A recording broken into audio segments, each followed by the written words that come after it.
remember that Uber Eats has groceries. No, that's absurd. Hey, remember when you used to be what was it, Pepper Lady? Pepper Lady? Wasn't it Cinnamon Sisters? Razor Babes. Saffron Squad? Nutmeg Maidens? Pre-Curd? No. Nutmeg Maidens. I just said that. Was it Spice Girls? Doesn't sound right. Was it Saffron Squad?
Frankel, the go-to Carnes Record attorneys in Dallas.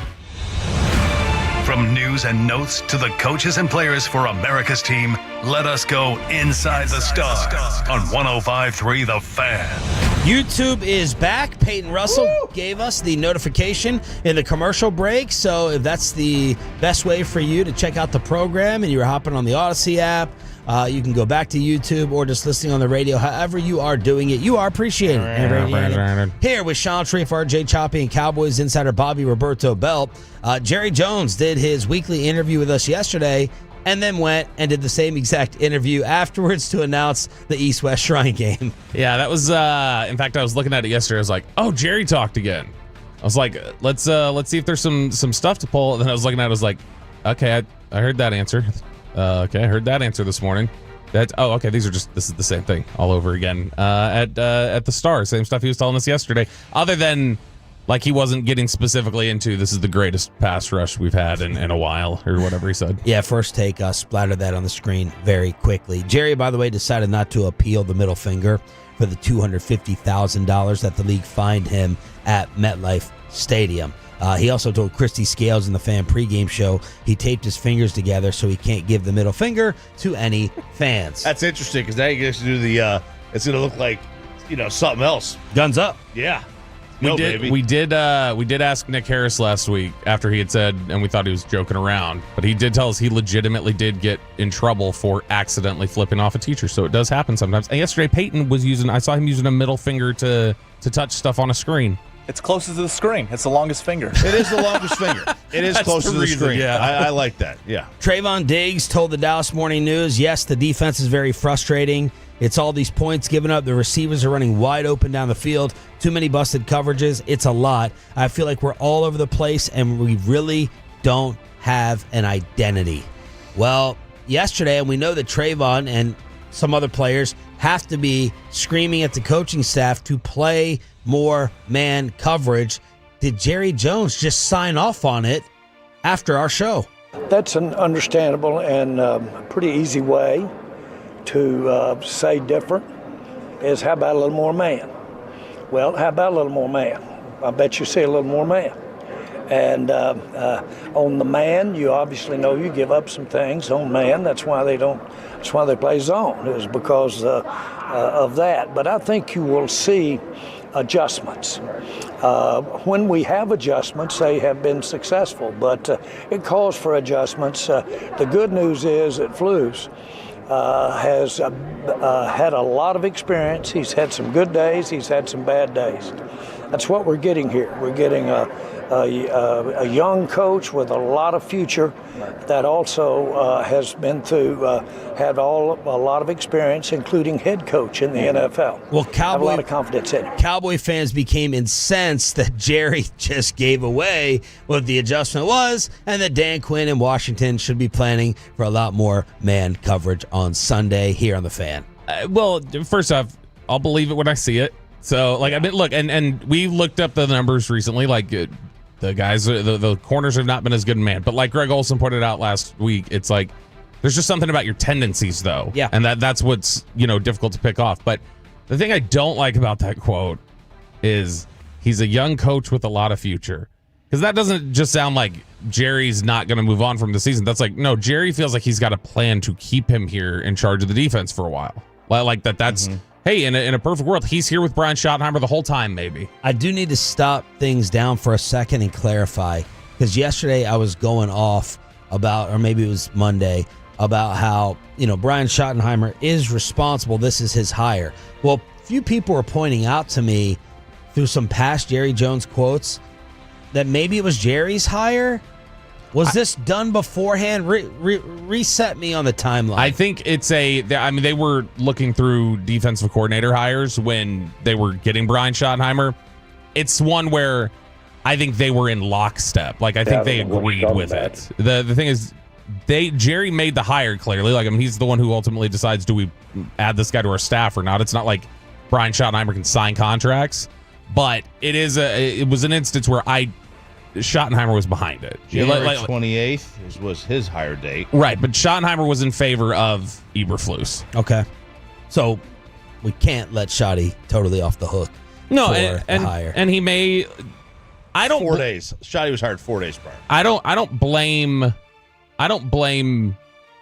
Brian Schottenheimer with a thought process for having a thought process that said, I want a coordinator here who's been a head coach before. Yeah. I don't blame somebody who logistically you feel like, all right, they can help. And if they've been a head coach before, they can do this. And I've coached against this guy before, and I know what kind of things he can do. That's not a flawed thought process in general. It's just don't stay committed to that if it's not working. Don't just continue to stand up there and go, nope, it's good, it's good, it's good. That will be, so far, that is the area where Schotty's been most stubborn that I've seen. It has been on Eberflus, because most everything else, it's, hey, we look at some things and we change something. That one, he's been like, nope, shut it down. That's not right. He's a good coach. And if I'm Jerry or if I'm the Cowboys organization as a whole, I have a similar thought process with that as well. Also, and if he's not going to be a head coach, a former head coach, that is called, it has to be a defensive coordinator who has called plays. You don't want to have a rookie head coach who is calling plays joined by a defensive coordinator who has never called a defense. Yeah, I hear that. That's a lot of moving parts. Yeah, but when I look at recent history, this organization has had a lot of big names at defensive coordinator who have put up their all-time worst seasons. Yeah. Rob Ryan, yeah, he's not Rex, but coming from the Ryan family. Monty Kiffin is a Hall of Fame defensive coordinator. He was falling asleep up in the booth. God rest his soul. Mike Zimmer was torched in the first half of last season. Mike Nolan is a long-time defensive coach with a lot of skins on the wall. So the established name at D.C., outside of Dan Quinn, has put up the worst defenses in the history of the team. You know what it feels like a little bit is that run the Mavericks always felt like they would go on, of like, Darren Williams is here well after he was an all-star. Yeah. Oh, DeAndre Jordan is here well after anybody was decided. Yeah, you're always bringing in these guys where Lamar. it's like, there's Bill Simmons had the line, and they ended up winning the NBA title that year, so he was wrong. But Bill Simmons had the line leading into the season when he saw the Sean Marion and all of that collection on there. He was like, the Mavericks are going to be a little bit like having tickets to a 50 Cent concert where you're going to say, man, this would have been really cool in like 2004. Right. And so that's kind of what it feels like with these defensive coordinator hires. Quinn, the way that he's different to me in terms of, it's like, okay, why did Quinn work compared to the others, is because Quinn, it felt like, still had a lot. I guess Eberflus would kind of fit in terms of being on the younger side compared to some of those other coaches that they hired at the time. But all the rest of those were guys on the beach or guys who, felt like their last job ended with them getting pressed with a lot of different problems. All right, yesterday we cooked up a little Miami Dolphin trade for Bradley Chubb and Minka Fitzpatrick. Bobby has put together a few more. Let's see if y'all are interested in biting on the Franklin Frankel text line. NFL.com had their trade deadline watch. It's where they keep an eye on all 32 teams, and they kind of adjust it every week and just say, what does this team need the most? And so they'll either have a position listed there or they will have draft capital listed there, which means those are teams that are selling. So in this, they had Jets, Bengals, Dolphins, Browns, Titans, Saints. They had 6 teams that they view as legitimate sellers, with us being, stunningly enough, only 3 weeks away from the NFL trade deadline. It's coming fast. So when looking at this, I was like, all right, how can we steal some defensive talent potentially from these teams, which a lot of these teams are not great defensive teams, but you can usually find a piece. So let's start with this one first. A conditional second for Trey Hendrickson from the Cincinnati Bengals. The condition is if they make a conditional second, it's a second now, it can become something more. So conditional second, it escalates to a first if Dallas makes the playoffs this year. No. Well, you got to sign him. You got to sign him, and he's 30. He is 30, and that's why I said it would just be if he comes in and he's enough of an impact piece that you make the playoffs. That may be an instance where you just say, okay, well, Dak's playing at a high level that's worth it just to get in. How is Hendrickson against the run? Good. He's a really good all-around player. I'll say no because of Micah. We all agree that Micah Parsons on this defense is not fixing this defense. So I will say no. Plus he's 30 and you have to pay him. I'm out. I'm out. If it was conditional 3. I'm still saying no. I would consider it. Maybe, obviously, how about a conditional 4? I'm still saying no. If I think it's going to become a 3rd round pick, I'm still saying no. Still saying no? Okay. I'm interested in some 2-for-1s. I'm going out. I'm going out with a pickup truck to throw them in the back. You'd rather I need some space. Okay, so you'd rather give up a 1 for 2 players, yes, than a 4 for 1, than a 3. What if it's first of all, we're not going to make the playoffs anyway. What if it's not going to condition? What if it's a situation like Pickens though, where you say when he hits the market, he's getting paid. So even if he walks away, you're going to get a comp pick that's probably close. Right. Okay. If I traded for Hendrickson now and he went and signed somewhere else, I'm getting a 3rd, 4th or 3rd. I'm leaning towards no. Okay. Next one here. Some safety help would be nice. Bless you, Choppy. Some safety help would be nice. How about a young safety? You intrigued me with safety yesterday. A young safety and a safety who has already made a difference in games this season and a safety who's still under contract. Grant Delpit from the Cleveland Browns, who was the one who picked off Jordan Love late against Cleveland. Also, PFF, sixth-ranked safety in the NFL this year. But you're talking about a guy who is And he's 27. Yep, and he's got a year left on his contract after this year. So you go a third for Grant Delpit. Tell me a little bit more about his game. His whole thing coming out of college was he was like a cover guy. He was like a roaming center fielder type. Like he was really good at jumping the ball. He's shown himself to be a better run defender than I think people anticipated when he entered the league. But he's still somebody who can absolutely play deep middle. What's the round? Third. I'd probably be more interested in that than the Hendrickson deal. And third would have to be not this next year. It'd be the year after because you've given up the third for Pickens. Yeah, I'd consider that. I would also say this team is made needing a safety in vogue again. Which brings me to my next point is this is going to be a top 10 pick that we have next year. Just get Caleb Downs. We're trying to save the year, Choppy. We're trying to save this season. Oh, I mean, if we're talking about bringing a safety in for like that's at vogue. Give it up a third. You want to spend a top 10 pick on a safety? Hell no. I mean, again, yes, in the moment, it's like, no, you wouldn't. Is Delpit a top 10 safety, Bobby? The reason yeah, probably. Okay, well, the reason I ask is I'm looking at the re-sign. Like we're talking probably 12 the safety market. We're looking at like $12 to $15 million a year for safeties in that range. Yeah, which he's at 12 right now. So, and he's got a year left, and so you would hopefully have some time to be able to work it. Anything else? Yeah, Demario Davis, older player, 36 years old. The Saints? Yep, but he's still playing really, really good football, and he's a good follow on social media. Between first and second All-Pro teams, he's a 5-time All-Pro. He has 1 year left on his contract. He's 36 years old. This would be for the position and everything else. This would be a fifth. For Demario Davis. No. Okay. I'd do a fifth. It's a waste of it. That's a useless pick anyway. So yeah, I would do it. Okay. A sixth for Quandre Diggs from the Titans. Quandre Diggs is somebody who's got some free safety experience, and he's a nickel corner guy who's also older. He's 32, and he's got a year left on his deal. So just be a sixth, basically. We got enough guys in this team named Diggs who can't cover. Which one of those jumps out to you, Bobby? I'm interested in I might be interested in a second for Trey Hendrickson if I could be convinced that things would be fixed on the back end, but the third for Grant Delpit I would do.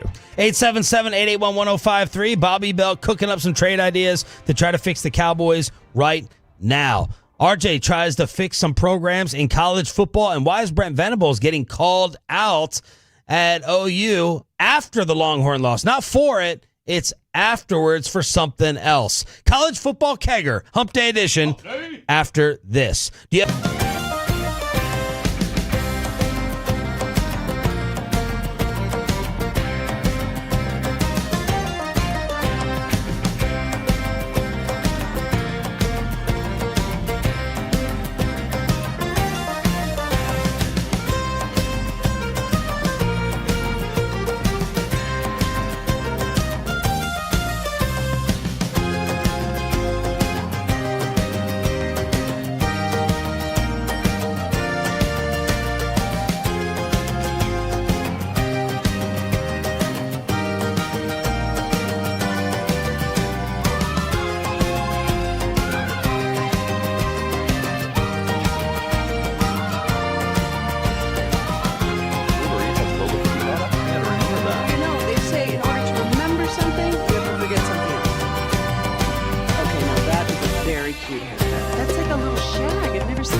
Three of the Fan segment here brought to you by Classic Chevrolet. If you're in the market, upgrade your vehicle, get to Classic Chevrolet in Grapevine today. The back-to-back #1 Chevy dealership in the world. More new Chevys than anyone else, all priced to sell. Visit ClassicChevrolet.com. This is Texas. This is Classic Chevrolet. Together, let's drive, relax, enjoy the difference. Based on new Chevrolet registrations 2023 and 2024. I'd like to know where Lou Holtz is right now. Oh, I win. Google me. We're not hosting an intergalactic kegger down here. Is UNT losing their coach to Penn State? No. No. No, probably not. But, man, you got to be on pins and needles in Denton. So that coach discovered Cam Ward. That coach brought John Mateer in and kind of built him up at Washington State. That coach is, and now the UNT quarterback is he is primed for a jump. He's every year we talk about who is the next quarterback that is going to jump from the FCS or group of five, jump up to the Power Four, right? That we're going to see that more and more and more. Well, Penn State is starting their search. Now, some industry insiders say it's not going to be much of a search. It's going to go right to Matt Rhule. But there is talk that, they're going to try to get Marcus Freeman to leave Notre Dame. I don't know that Marcus Freeman will leave Notre Dame. They're going to try to get Curt Cignetti, who is, done tremendous things at Indiana. They're going to try to get a bunch of coaches, but I think it's going to start and stop with Matt Rhule. That's kind of what the thought process is. Yeah, he played there. It's his whole toughness, we're blue collar. This is what we do. And, I know we got cuts over it, but he certainly didn't sound like somebody who was trying to shut it down the other day. What position did Matt Rhule play at 5'6"? I think he was a linebacker. I saw Matt Rhule at Texas Live before our brewery event. Yes. And I was like, I did not think football player. No, but he was a defensive. Yeah, I think he was a linebacker. Let me look. Wow. Yeah. He was a linebacker at Penn State. So obviously there's a lineage there, and when it's your school and your home, your alma mater, it's obviously going to bring up a natural progression of questions. So Matt Rhule was asked about the Penn State job, what it means to him, yada, yada, yada, and the first clip is him. This is a glowing description of State College. I love Penn State. Met my wife there. It's my alma mater. Fan since I was born. I think probably had a Penn State shirt when I was born. I love Pat Kraft. And really sad to see Coach Franklin go. When you think about what he did for my alma mater, the program was in peril, right? The players, if people remember, the historic sanctions, you could transfer out, you could do whatever you want. Bill O'Brien comes in, stabilizes it for 2 years. James takes over a program in disarray and gives stability, excellence, and to see videos of people yelling at his kids, and I just don't understand why in our country now coaches are villains. How hard I worked in Carolina and the things that were said to me, or how hard I work here and some of the things that are said. Our coaches work here, how hard Sat worked last year. So I'm just really sad about that part of it. And people say, well, you make a lot of money. Making a lot of money doesn't make your kids feel good when they're hearing that. Make a lot of money. It's nice to make a lot of money. Don't get me wrong, but still people. So I really respect James Franklin. All right, so very glowing about Penn State. He would continue because they're like, all right, hey, is this? Are you taking your name out of the running? And this is not a no, not a no. Troy and I are in an unbelievable relationship too, And Troy and I are in constant communication about this program and where we're headed. You know, I came here for two reasons. I love the community here and wanted to live here, and I love it here. And I wanted to rebuild Nebraska football. And, you know, Troy and I understand the steps that you need to take to make us Big Ten champions and national champions. This place is elite. And I want to be a great father, and I want to be a great college football coach. And so, you know, I'm not going to talk a lot about job openings when they come. Maybe it's been a while here, but this is what happens when you win. I've dealt with it. You know, we've won at Temple, and I dealt with it all the time. I've dealt with Baylor. I'm not going to talk about those things ever. I'm not going to talk about my contract here. I'm going to talk about the team. But yeah, I absolutely love it here, and I want us to continue to take the steps needed for us to turn this thing into a beast. And players all across the country want to come here. We have the best facilities. We have elite fans. That's not a no. Good response. Good response. I think it's a fine. I don't have a problem with the response at all. It's just definitely not a no. No, in fact, it's a yeah. If they want, yeah, I'll go. One of the things he said during that press conference was, you know, my wife decides where we live. What? That was your way of shooting it down? Like, guys, I can't tell you if we're going. That sounds like a guy who just doesn't want to be the dude who gets clipped lying. And I do wonder sometimes how much these coaches have to really walk that tightrope. In the past, they just used to lie to you and go, I'm never leaving here. I love it here. And then they'd leave in a week. Now, with NIL and the kids having more power to just bolt and leave, they're just like, well, I can't trust you. You lied about being over there. Why would I think you'd tell the truth over here? I'll give you an undercover name for this. It's Brian Kelly. Not that LSU is not a better place than Penn State. I think he's like, I could reset my clock by moving. Like, there's a chance that Brian Kelly gets fired in a year at LSU. I think he fits more at Penn State than he does at LSU. Sure, cover-ups, things like that. What's that, cover-up? Yeah, he doesn't fit at LSU, in my opinion. Penn State odds from Bet Online and the next to take over there. Matt Rhule is the favorite at 3-1. Bill O'Brien is second at 4-1. Kurt Cignetti next, then Lane Kiffin, Manny Diaz, Urban Meyer, Joe Brady. Why would I don't understand why Lane would go. They probably have a better NIL budget than Ole Miss does. Yeah, but Lane, it just strikes me as like through and through, like I want to be in the SEC. Like that he's one of those like cultists. He's a frat boy. Yeah, he's a frat boy. But you know, in the landscape of things, you never say that Ole Miss is a better job than Penn State. Right. Yeah, no, it's for sure. I think Lane, if he leaves Ole Miss, like Lane was just they're going to spend at Penn State, right? Mm-hmm. They're going to spend $60 million depending on James Franklin's next job interview.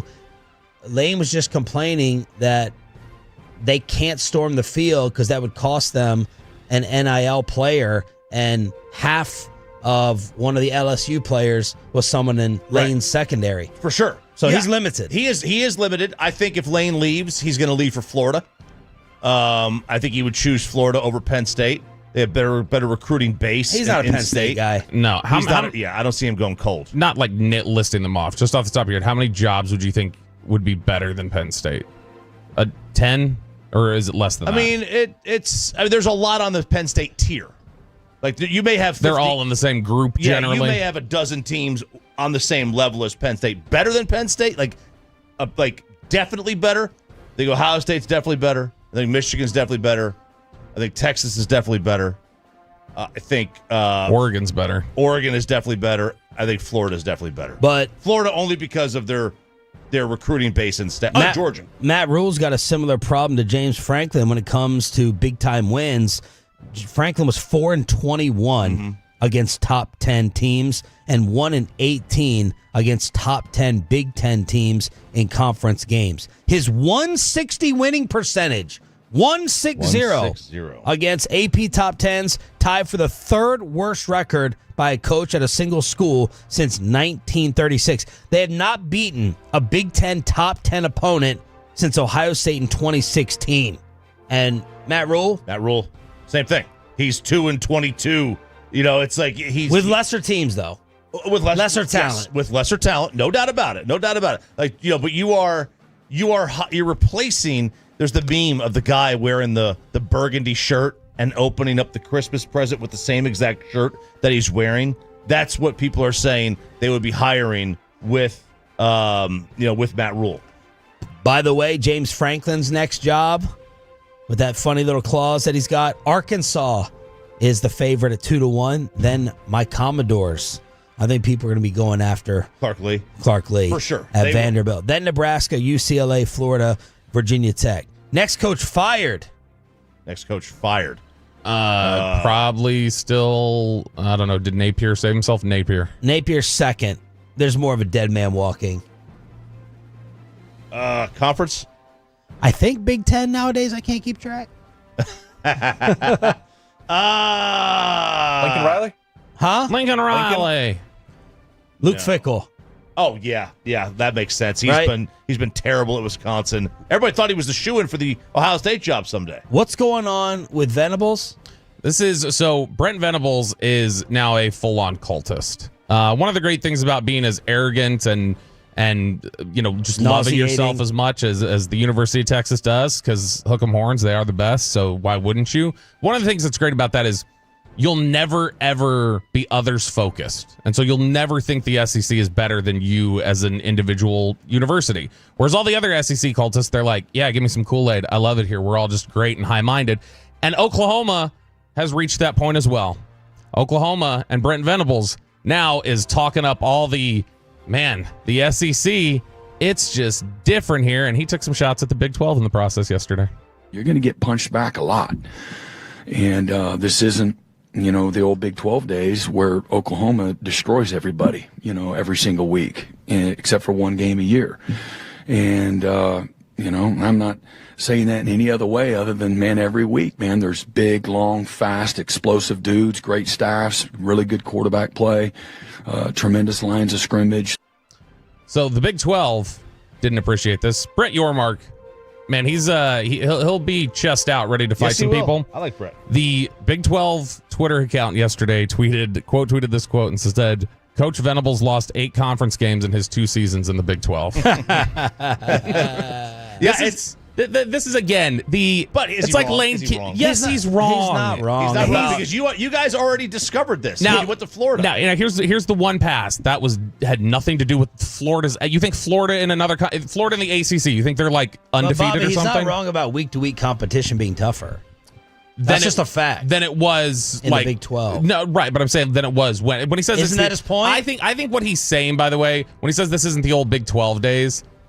I'll give him a little bit of a pass. I'm sort of mocking him, but I think what he's actually saying is I think he's talking about Oklahoma 22 years ago, like the Stoops era when they were competing for national titles. I think that's what he means by we're whooping, like the old. He said the old Big 12 days. Like to me, that's the Roy Williams era of Oklahoma is what he's referencing there. But either way, this whole thing, like we talked about recently, where Lane Kiffin was like, "Boy, you're going to have some great," and then he underlined again, went, "great teams in the SEC." That lose 5 games. It's like, you guys can't be serious. You can't look and seriously tell people that this is such a great conference that 5 lost teams barely above 500 in college football. Those are great teams right there. The Dallas Stars remain undefeated, and Skinny Luka against your Mavericks tonight. That's next here on Sean and RJ. Nate Newton in studio at 8 o'clock. It's all coming up right here on The Fan. After we...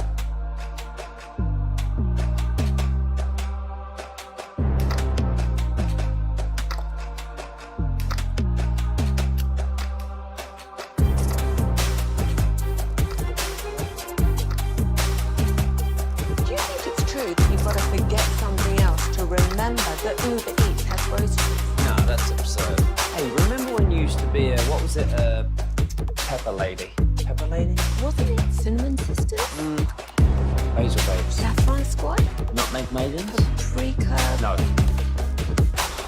Nutmeg Maidens. I just said that. Was it Spice Girls? Doesn't sound right. What's it, Saffron Squad?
Treats has Lola V products? I gotta remember that. Well, you know, they say in order to remember something, you have to forget something else.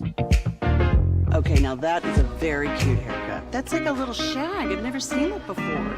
Well, I mean, of course you have. It's the Rachel. Oh, is that your name? No, I mean your name. No, I'm Jen. My name's Jen. Right, but I just mean like this is your haircut, but that's hair on your head. I'm not saying this is your hair. Okay.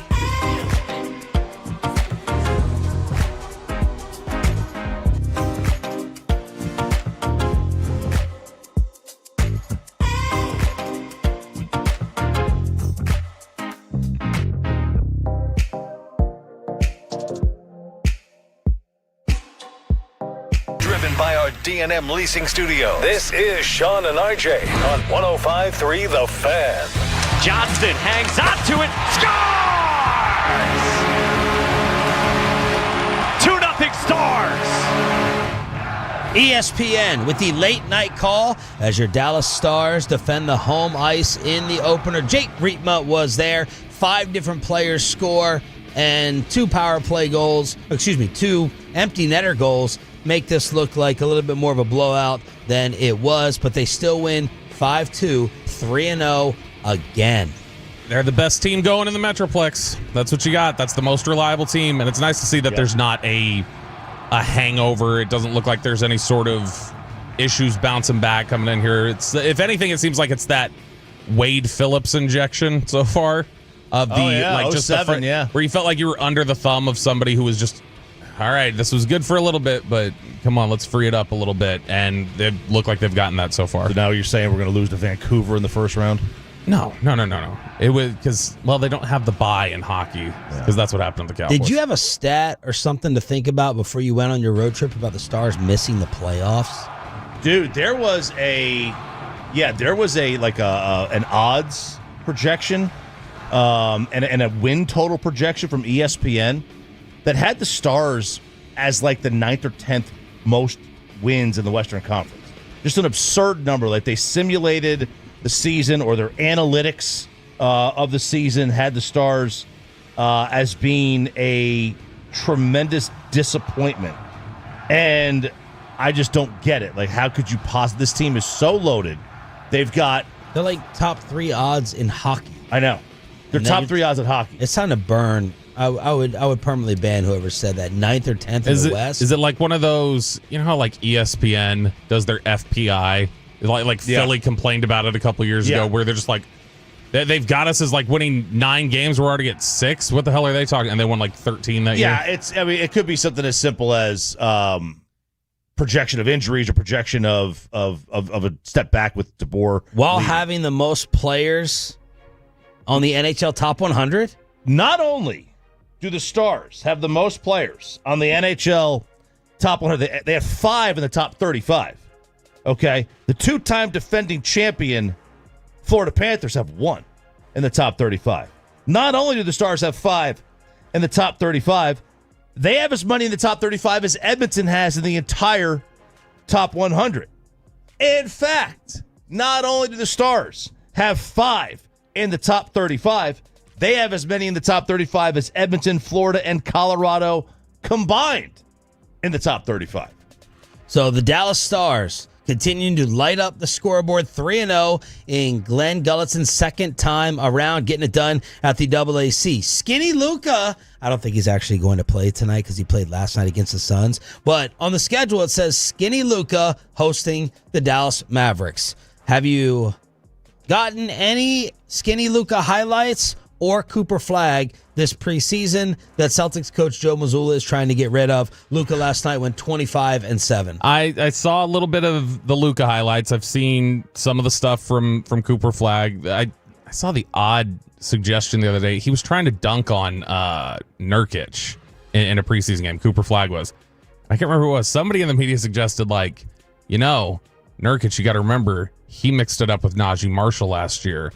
That may have been Cooper Flagg knowing that and trying to like sun Nurkic for Najee Marshall. I'm like, I would be stunned if Cooper Flagg knows that happened. But I mean, he didn't know who Hedo Turkoglu was, so I don't know that he knows about this. As for Luka, I'm looking to see how much quicker he is with the weight loss, how he is driving to the bucket. Last night, it was a crazy highlight barrage of threes that he dropped with the patented step back. So I've only seen really basically last night, but the damage was from deep.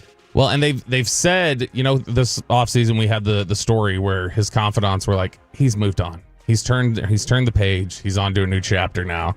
Well, last night he apparently got asked about coming back to Dallas tonight for a preseason game. And he goes like, he's not coming back to Dallas. It's in LA. Playing with the Mavs. And he goes like, he's apparently said, he was like, yeah, it's always going to be something for me. It's always going to be something against them. Like, I mean, I'm doing something new here, but there's always going to be something there. It's like, well, yeah, I don't think he's ever just letting that go. Cooper Flagg seems and looks more comfortable than he did in the summer league. Now you're playing with better players and guys who are going to be around you, and you're getting more experience and more reps. But so far, Cooper Flagg is getting some nice reviews and also criticism from ESPN and Chris Arnold's friend Mark Spears, who went off on the league for not promoting Cooper Flagg enough. Yeah, they're like, where are we talking about this? And because we go to a lot of drafts. Who's the first pick going to be? We don't know, right? There's a lot of drafts where you don't know who the overall number one pick is going to be. We go to a lot of drafts? Well, we go into a lot of drafts. Oh, okay. We go into a lot of drafts. I was like, we go to the combine. Yeah, we go into a lot of drafts questioning who the number one pick is going to be. We had no questions about this year. We knew exactly who the number one pick was going to be. We knew who he was when he was a high school player. How often do we know who the number one pick is going to be when they're still in high school? And Mark Spears at NBA TV is like, guys, we talking about this? Why is it so quiet about this guy? You're right. Where is the choo-choo, the Cooper Flagg train? I don't get it. NBA, what are you doing? Why aren't you promoting this guy? Just last year, I saw him working out in Vegas, and he was on a select team with Brandon Miller and Trey Murphy and Jalen Suggs and Amen Thompson and Peyton Pritchard. And one of the coaches told me he's the best player on the roster. And he was 17 years old at the time. He doesn't even turn 19 to around Christmas. Get on the train. This dude is going to be a star.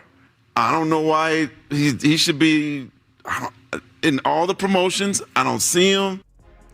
For the same reason, number one pick Tim Duncan wasn't either. Like the whole Cooper Flagg sell is he's super complete and fundamental and knows what he's doing. Like that's not Zion dunking off of people and stuff like that. That's the reason why. It's just because, as Adam Silver said, we're a clip league, we're a highlight league, and I mean Cooper Flagg will have some of those, but he's not going to be like he's not the same flash that some other guys, some other young players that the NBA's tried to highlight before. It's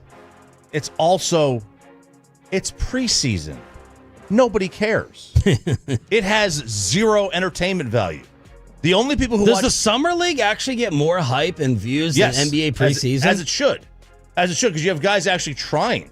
Because you're trying to show put a good foot forward. I don't care that they're trying. It's just the total complete unknown of the new kids. It's the unknown. Like the only people who watch NBA preseason are gamblers. That's it. And believe me, there are plenty of people. You can make a lot of money, by the way, on NBA preseason. It's a fantastic way to make some cash. Really? Because if you know who's where would you do that? Well, Underdog.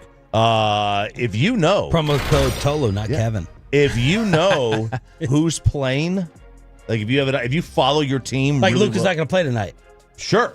So you already know, like you also know, like, does your franchise generally take the preseason more seriously than others? Right? You know this as a fan. You could make a lot of cash on your team in the NBA preseason. Joe Mazzulla wants to get rid of it? Joe Mazzulla, who is, of course, we need to protect him. We need to keep him around. I want to keep him around because he's entertaining. Like, he's the entertaining version of Jalen Hurts' psycho statements. I also think he thinks about the question and answer. He doesn't just blow the question off. Well, I mean, he is the king of going, I'm not answering that question. And then he'll just move on from it. So, but he'll think when he does answer the question. Yesterday, he was asked about the preseason, and he had what I think is a great idea. I'd rather have no preseason games and practice every day. Yeah, I hate preseason games. We should just have practice for a month straight. Why is that? Yeah, I mean, it's just, again, at the end of the day, it's a preseason game. To me, you come in here and practice and you work. You know, so the idea is to try to make the preseason game as close to practice as you can. 100%. That like baseball, I feel like you need spring training. It's hard to really get the game feel doing just batting practice or simulated games. With basketball, sure, just practice more scrimmages, do different things like that. Football, well, look what more we're doing now. We're talking about the scrimmage and Oxnard as being more important. Yeah. Everyone knows preseason football is an unwatchable joke. Yeah, it's awful. So to me, yeah, absolutely, bring that on. So it's nice. Psychos have really nice ideas at times too. I love what Missoula did yesterday. They did a coaches versus. He tells the media, "You're not playing against each other for a scrimmage here. You're playing against our coaches." And the scoreboard was put up. Jaylen Brown and Tatum were up top. It was 57-4. The assistant coach. You had one assistant coach who was freaking bombing away like he was Daryl Armstrong. He was launching and hitting. It was 57-4. Pre-jail for Daryl Armstrong. The Celtics coaches against the Boston media. Yeah, that's insane. What is he? He's such a nut. And that way, when you're asking questions and sitting there grilling a guy, one of the coaches can be like, "What are you going to tell me? Didn't I cross you up? Exactly. But whoever put up those 4 points will not shut up. Now is what you've opened the door to. Guy, yeah. Now, I was trying to show Kristen last night when I was collecting Crazy Joe Missoula quotes for a game I want to play. I was showing her some of the quotes, and she's like, "Why is he talking like that?" And I was like, "Because he's nuts. Like every article we read, he's insane. The things that he thinks and says." 877-881-1053. In order to hit us up, we're moving power rankings to 720 this morning. I'll tell you about RJ's panic and freak out over power rankings at 720, even with Nate Newton coming in. I think he would have bumped Nate for power rankings. Nate in studio at 8 o'clock. We'll chop it up at 7:40 here on DFW Sports Station. Around the NFL, it is going to be Mike McCoy stepping in for Brian Callahan in Tennessee. Yes, Mike McCoy, the former head coach of the Chargers, went 27-37 in the regular season, 1-1 in the postseason. There's no way Mike McCoy is only 53 years old, by the way. He has to be 70. Yeah, he looked old when he was with Denver. That's insane. 15 years ago. This is what he's going to get a chance for the job. You're unserious if you hire Mike McCoy. You were a Mike McCoy defender. Yeah, I was a defender. I was waiting for you to walk into this. I was waiting. You were Mr. Analytics. You loved all of his crazy that's fourth Brandon down. Staley. That's Brandon Staley. Okay, yeah. My bad. I apologize. No, Mike McCoy was the Broncos OC with Peyton, and then he got the Charger job, but then Adam Gase was the OC, and he got the Miami job, and it was like, all right, both those guys weren't very good. You're right. Mike McCoy I'm sure he's a good offensive coordinator, maybe, but your head coach, I don't know. He wasn't even one of their coaches, really. He was on staff as an analyst, and they're just like, all right, you be the head coach then. People are saying Brian Callahan will make over $23,000 a day now. Ooh! Until the year 2029. Best job in sports is a fired football coach. $16 a minute, $972 an hour, $23,000 a day, $163,000 a week, $708,000 a month. That's ML football, so it could be wrong. Poor Cam Ward. The craziest number there is $16. What was it? Those $16 a minute? That's ridiculous. To just think every minute you're just sitting there like, oh yeah, putting $20 in my pocket. How about the Cam Ward quotes yesterday? He told The Athletic, so far I give myself an F, but then he dropped another F. He said, I'm not playing how I want right now, but once I play how I want, I think the league will be effed. He said the whole word. There we go. He said it out there. For Tennessee. Good for him. He's going to have to show some moxie or something because he has looked just absolutely awful so far to start this year. To the point where that was the one thing Brian Callahan wanted to fit in there before he got fired. Was, by the way, Cam Ward sucks and it's terrifying. Did you like him? Callahan or Cam Ward? Cam. He was okay. I had Shador above him. To me, there were just too many processing issues with him. Garrett Wilson suffered a hyperextended knee, expected to miss a couple of weeks, so that Jets offense maybe going from minus 10 yards to minus 20 throwing. And Brian Branch suspended 1 game without pay for slapping Smith-Schuster after the Chiefs win. To be fair, I think a lot of people have wanted to slap Juju Smith-Schuster, so The guy, he chose the right guy to try and get some level of sympathy. He may have gotten 2 games if it was anybody else. This is not going to be an enjoyable experience. This is going to be, without a doubt, the ugliest and worst grading and current list of power rankings in the National Football League. I challenge you to come up with your top 5. I challenge you to do it 1 through 5 or 5 through 1. 877-881-1053 is the Franklin Franco text line. 877-881-1053. Nate Newton in studio at 8. So NFL power rankings are next. But let me go ahead and save you money.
true that you've got to forget something else to remember that Uber Eats has groceries? No, that's absurd. Hey, remember when you used to be a, what was it, Pepper Lady?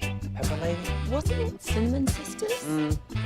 Basil Babes. Saffron Squad? Nutmeg Maidens? Pre-curb? No. Nutmeg Maidens. I just said that. Was it Spice Girls? Doesn't sound right. Was it Saffron Squad?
The on-time experts and the HOV lane of the Expressway is driven by Mercedes-Benz of Plano. Welcome to the greatest show in sport. The biggest football game in the history of Western civilization. What a ride it's been.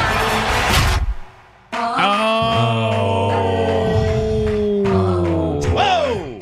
Oh boy. This is turning into a brutal exercise.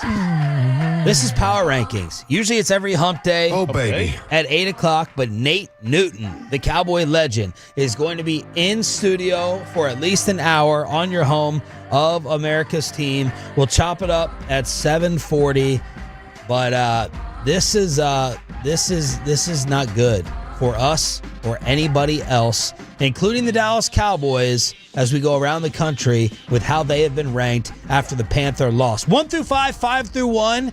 This will be the ugliest, most unpredictable, probably scoreboard, but definitely current rankings that we have come up with in the 15-year history of this show at 877-881-1053. Yeah, this is the 6 outlets that we took a look at. Everybody's got them roughly in the same territory. So they've kind of settled into place.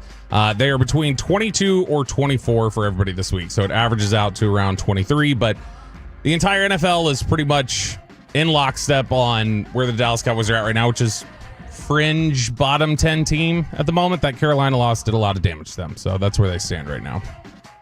Let's do it. All right. Everyone was basically 1-4, maybe 2-3 last week. Sean? Oh, God. You had Detroit 1, Buffalo 2, Indy 3, Philly 4, Green Bay 5. And they were on a bye, right? No, they beat they beat Cincinnati. That's right. They were on a bye the week. 2-3. 2-3. I'll take it. Bobby, you had Detroit 1. Oops. Buffalo 2. Oops. Green Bay 3. Indy 4. And Jacksonville 5. Nope. They lost. What are you, just blindly hitting the buttons? I don't know. I didn't remember. He just knows I know ball. 2-3. Peyton, you had Detroit 1. Nope. Buffalo 2. Nope. Green Bay 3. Nope. Philly 4. Nope. Tampa 5. Yes. Dang it! And I had Detroit 1. Buffalo 2. Philly 3. That's a wrong, too, yeah. Do you know who played in the league last week? Tampa 4. That's right. And Jacksonville 5.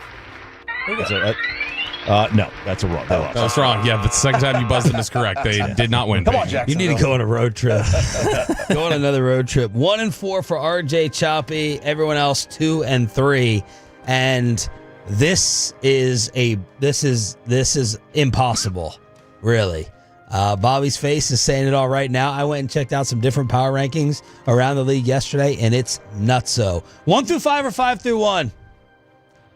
1 through 5? I don't know, because I think there's closer to people thinking who number 1 is. I don't know. No. I think 1 is tough. Let's go 5 through 1. All right. Choppy has to go last now. No, you know what? We'll do it like the draft that we attend. Okay, so at number 5, listen, I know that they are a paper tiger, but they do have the best point differential in the NFL by 30. That's got to count for something. So give me the Colts at 5. I mean, you're sounding like you're kind of apologizing for them. Yeah. I've had them in the top 5. I had them. Is this your first time having them top 5? I had them there earlier, and I bumped them. They're just like, they're not beating anybody good. So I gotta, I'm gonna.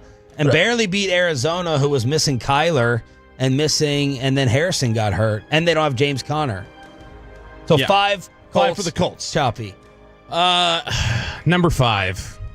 They have probably the best quarterback in the NFL. And that's why they're getting bumped up. And you Bills fans, you should be killing Josh Allen for taking this young man under his wing. It's Drake May and the New England Patriots are at number 5. And I don't feel good about any of this. That's your boy. He's great. balling out. He's great. I don't feel good about a New England Patriots team that I was like, that's pretty terrible collection of players. He can be as good as he wants. I still don't trust them. I don't trust anybody in the NFL right now. My confidence and my faith in anyone has been shaken. Is this the craziest it's ever been? Yes. To me, through 6 weeks, the Athletic had as their top 3 yesterday. Their top 3 Don't were... even give it away. I don't even want people to get help. Pay. Number 5 is the number 1 seed in the AFC. It is the Colts. I finally put some respect on their name after 6 weeks. They're 5-1. The connection between Daniel Jones and Tyler Warren, their tight end, has been phenomenal so far. Jonathan Taylor is playing at an MVP-type level. They have everything working on offense, and they can play a little bit of defense, too. So I have the Colts, who would have a first-round bye if the playoffs were today, at number 5. Ooh. We do have to stop down and talk about the Anthony Richardson stuff. Oh, God. They had 2 guys get taken out during warm-ups. Anthony Richardson, working with a resistance cord in the locker room, suffered an orbital fracture, and he's going to miss at least the next 4 games. Is he doing his eyes wise tease? Is that what he's doing in the locker room? So he's literally just in there doing... It's a stretch band. No, I know, but is he was he holding it this way, and then he just let go of it, and it snapped back and hit him in the face? Could have. I mean, it could have been on a hook, and the hook snapped. The swelling is so significant, his vision is temporarily impaired. It's been impaired. I've seen him play. Even though there's not believed to be any damage to his eye. And then the other player gets taken out. There's video of it. That's my buddy, too. Charvarius Ward got a concussion. Former Cowboy Charvarius Ward. He got a concussion during pregame. So something during pregame needs to be fixed with the Colts process, because that apparently is the only thing that can take them down is pregame. I am also going with New England at 5. New England at 5. And they're going to win.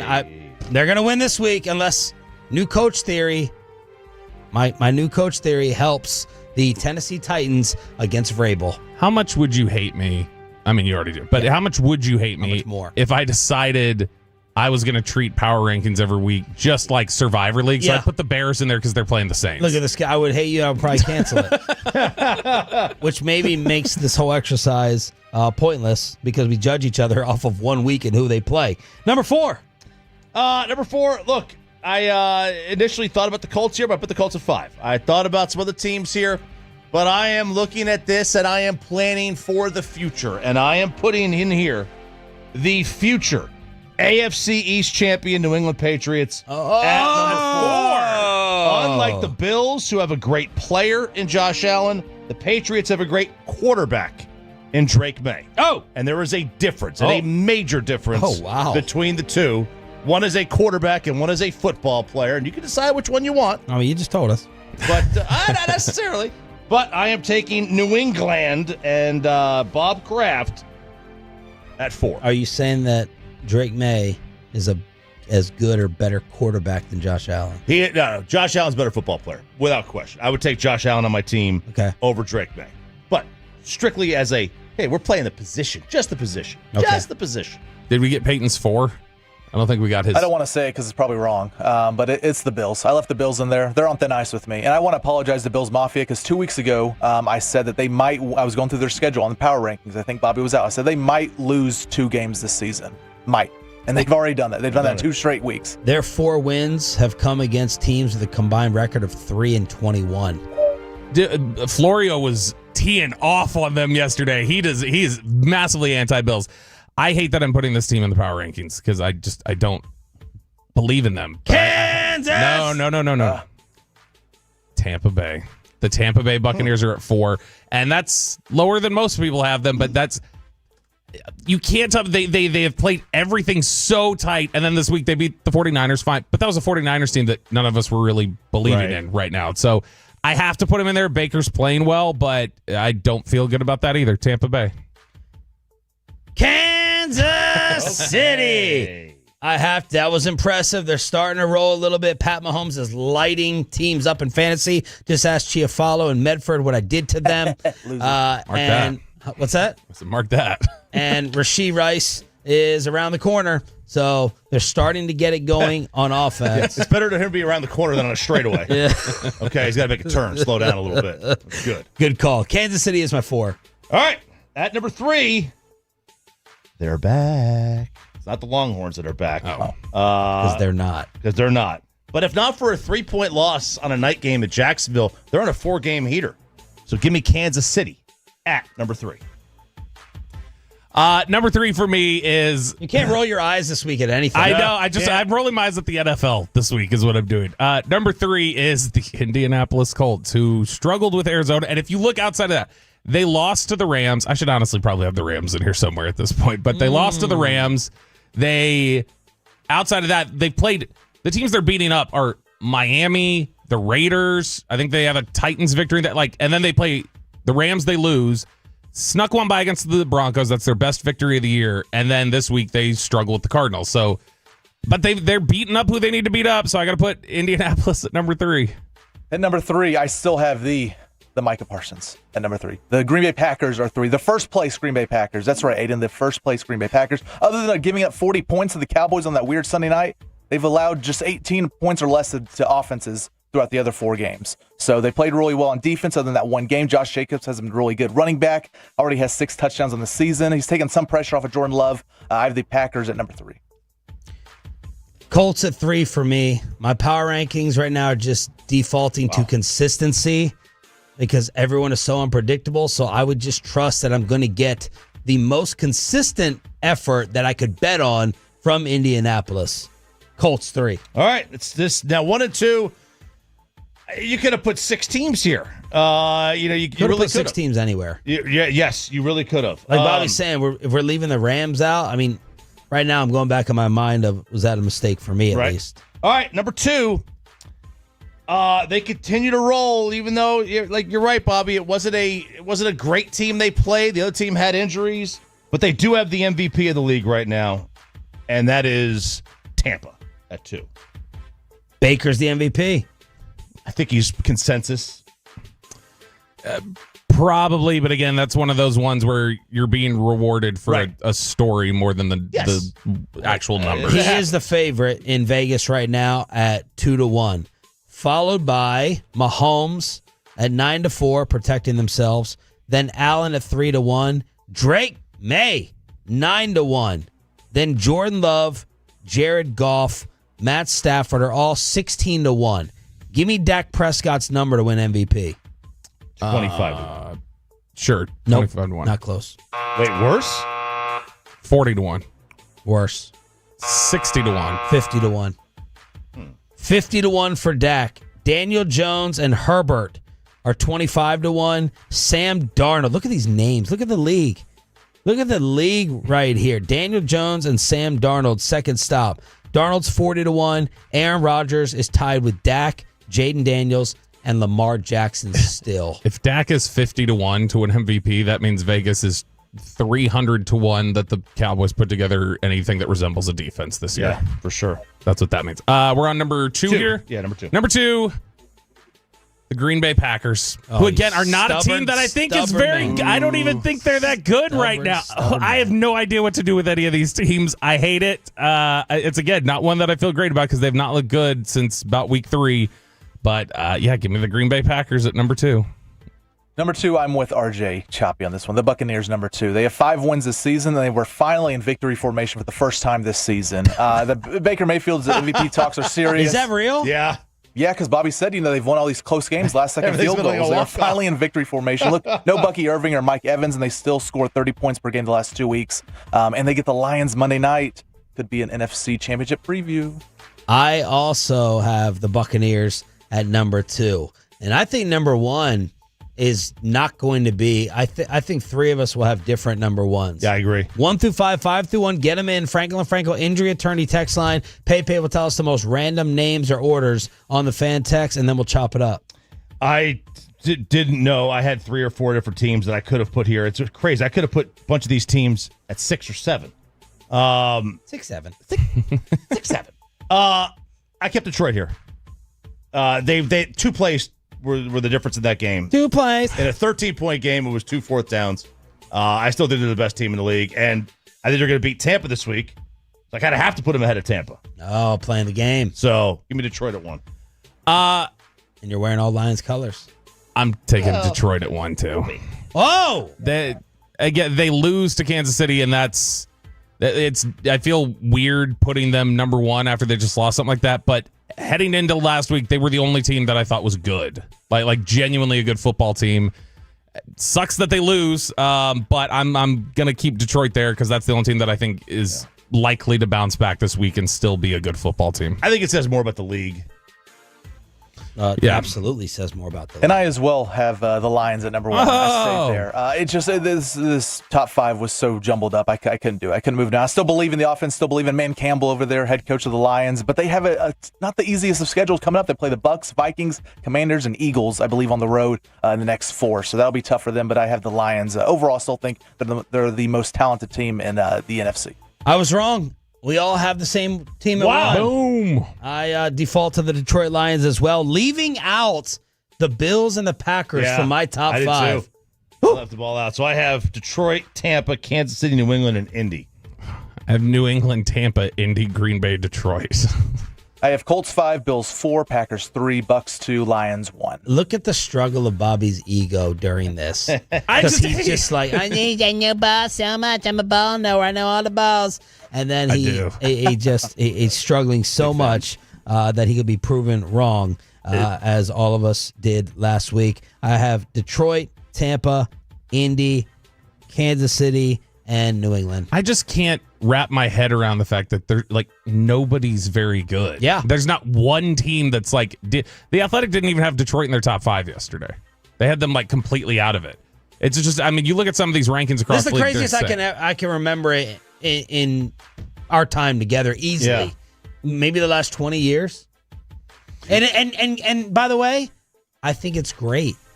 Yeah. I'm not Choppy will write in his email, oh, this game sucks. These NFL games, quality.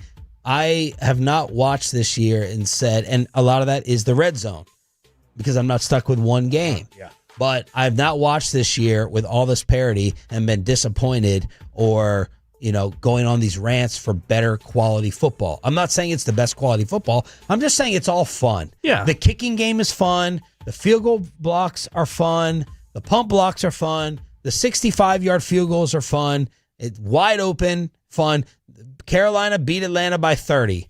The Giants-Eagles, that was fun. Cowboys losing to Chicago and Carolina, not fun. It is the first time, though, that I think after 6 weeks, I'm going to have to look and see.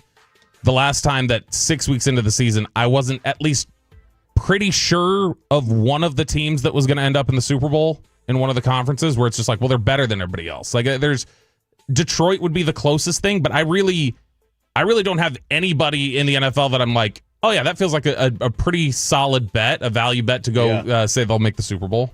Sean, these power rankings from the Tolos, you can't even laugh at it because, they very well could be more right than we are. Yep. 817, Bucks 1, 2 Seahawks, 3 Steelers, 4 Chiefs, 5 Lions. They said easy. Seahawks, man, that's a team like the Rams we're forgetting. I subbed them out 20 seconds before we started because I was just like, I can't. At first, I needed to put New England in, so that was the only reason that they got subbed out. Another 817 says Bucks 1, 2 Colts, 3 Green Bay, 4 Pittsburgh, 5 LA Chargers at 5. 940, 1 Tampa Bay, 2 Green Bay, 3 Indianapolis, 4 Buffalo, 5 the Rams. So Tolo's all over the place here, like us. All but one of the rankings I saw nationally yesterday had Tampa number 1.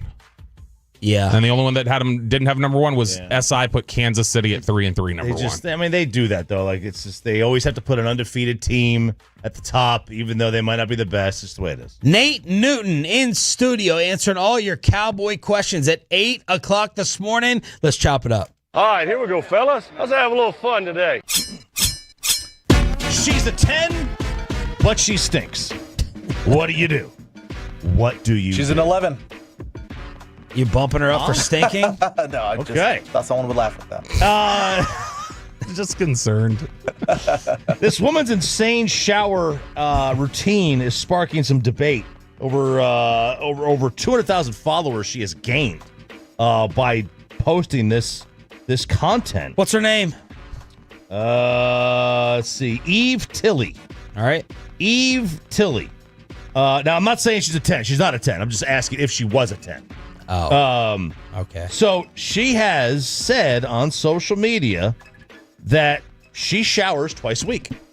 You messy. She says that she doesn't feel like she can shower without getting her hair wet. So she only wants to wash her hair twice a week because apparently it's good for the hair. I don't know. That's what they say. Yeah, a lot of women don't wash their hair every day. Why not?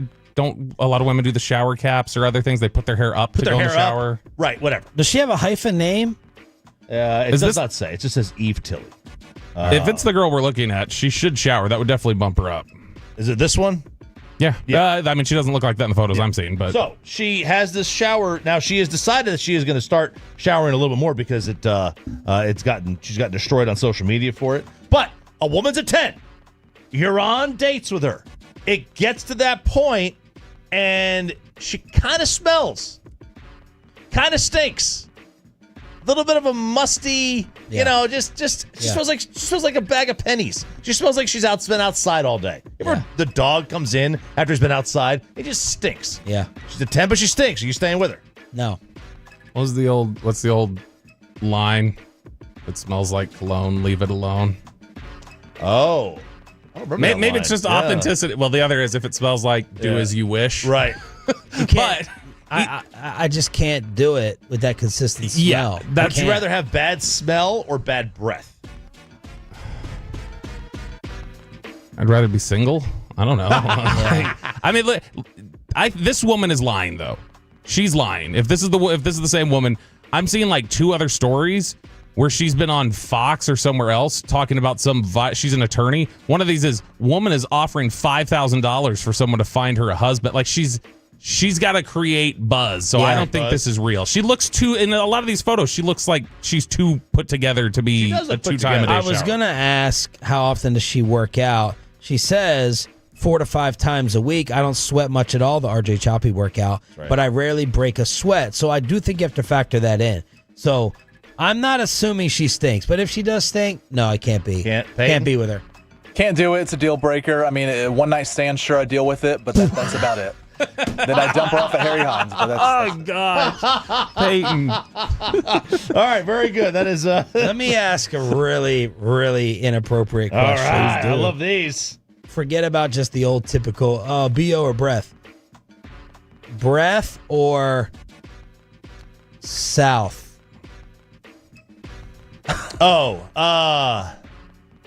Like... South. You can just avoid it. South. You just avoid it. Yep. All right, that's all I want to say. Like consistently though, or just like you ran into it consistently? Consistent. Yeah, no.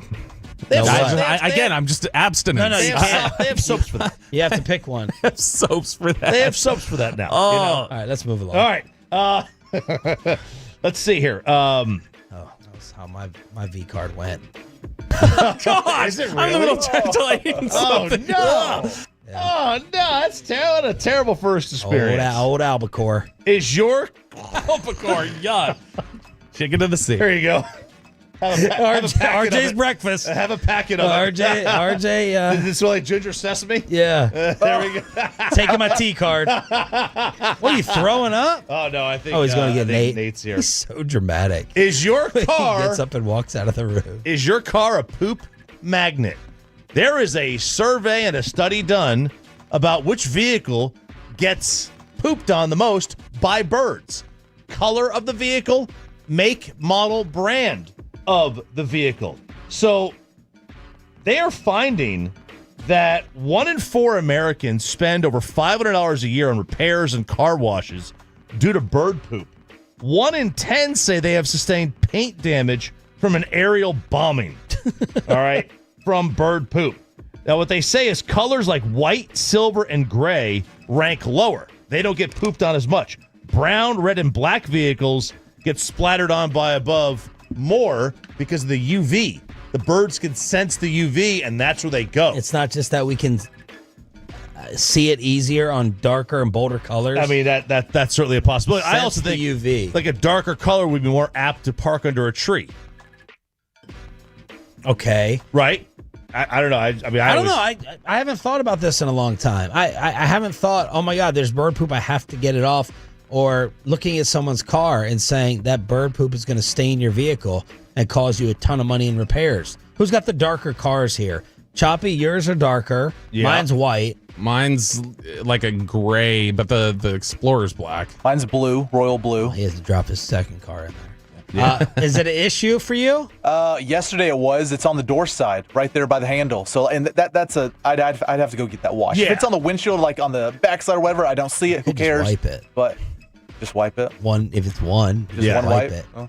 If it's on the window, I'd rather get it washed than to do the spray and it just smears everywhere. It in, yeah. So if it's on the windshield, I'll get it washed. I also don't understand the people at the car washes who do it themselves. That drives me crazy when I drive by a car wash and the people are holding the spray and washing down the car themselves. How much is that? It must be like nothing. $1. It's $1? Yeah, so there's one by me. It's $1.25. Why not just pay the extra $10 to go through the machine? It depends. Like it's like the one that is by me, you don't get like the vacuum. It's just the outside. So, but then you're vacuuming it yourself. Well, a lot of those, vacuuming yourself. Like the only one near me, you've got to vacuum yourself anyway. Kristen wouldn't do the car washes for a little while. Why? She used to, and then she stopped. Now she's back to it again.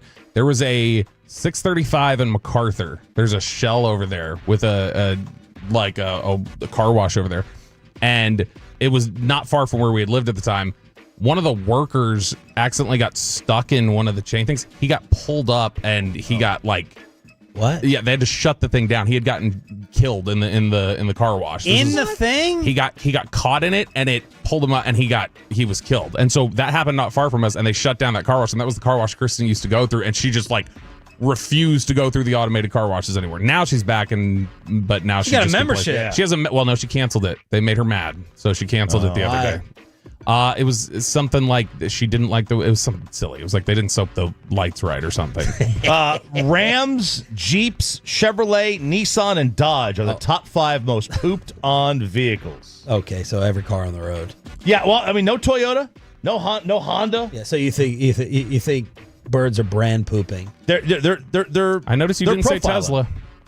They're profiling. They are profiling, no doubt about that. Well, you can't tell the difference with the Teslas with the key scratch or the bird poop. That's true. That's true. It is chopping it up here on 105.3 The Fan. They are coming for the state of Texas. Wallet Hub did a study on the safest and least safe states in the United States of America. And let's just say we're not inviting Wallet Hub to dinner anytime soon here in DFW or in Texas. What a crock of BS saying that we are the 3rd most dangerous state in the U.S. Wow. Third most dangerous. How do they, what crimes are they putting? Because a lot of times whenever they do these, it's related to crime reporting statistics of burglaries, assaults. Like It can be a whole bunch of different things. So they analyzed the 50 states using 52 indicators of safety grouped into categories. The measures range from assaults per capita to financial losses from climate disasters, economic factors like employment, and less employment would mean crime generally would rise up. But Texas ranked 3rd least safe state in the U.S. Personal and residential safety rank, we were 39th. Financial safety, we were 40th. I don't know about that. What's the top 2? This makes sense, though. Top 2 least safe? Yeah. Mississippi and Louisiana. Yeah. Okay. So this is states who, I mean, it's hurricane states. If you're telling me natural disasters are in there, Texas is going to have hurricanes. They're going to have tornadoes. Texas has 3 major cities, 4 actually. They have 4 major cities within it. Major cities usually will have a lot of crime. Yep. That makes sense to me that they'd be up near the top. Florida is the 4th most dangerous. Arkansas, Oklahoma, Colorado, Alabama, Georgia, Missouri, Tennessee are your that's your bottom 10. California is 12th most dangerous. So, I mean, and again, these were personal residential safety, financial safety, road safety, workplace, and then emergency preparedness. Your most safe states, Vermont, Massachusetts, New Hampshire, Maine, and Utah. Okay. I see what this list is.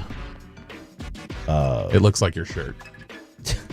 Why does it make sense, Bobby, that Texas would be that high? Just because of the amount of crime that exists in the big cities, the natural disaster threats that exist here, all that sort of stuff. What you said, number one was Mississippi? The least safe? Yeah. I think it was Louisiana. Okay, yeah, Mississippi was number 2. Mississippi, for instance, is the poorest state in the country. So if they're also using economic factors and stuff like that, all right, well, Mississippi's going to get a hurricane and some tornadoes, and there's also, all that kind of makes sense. So that's the safest and least safe states out there. Have you bought your Halloween candy yet? No. Okay. Have you? You and your Halloween candy. We did. We've already You're bought it. obsessed. We've already bought ours. But most Americans, a new survey of 2,000 adults say most Americans will eat their Halloween candy before Halloween and have to go buy another bag. Okay.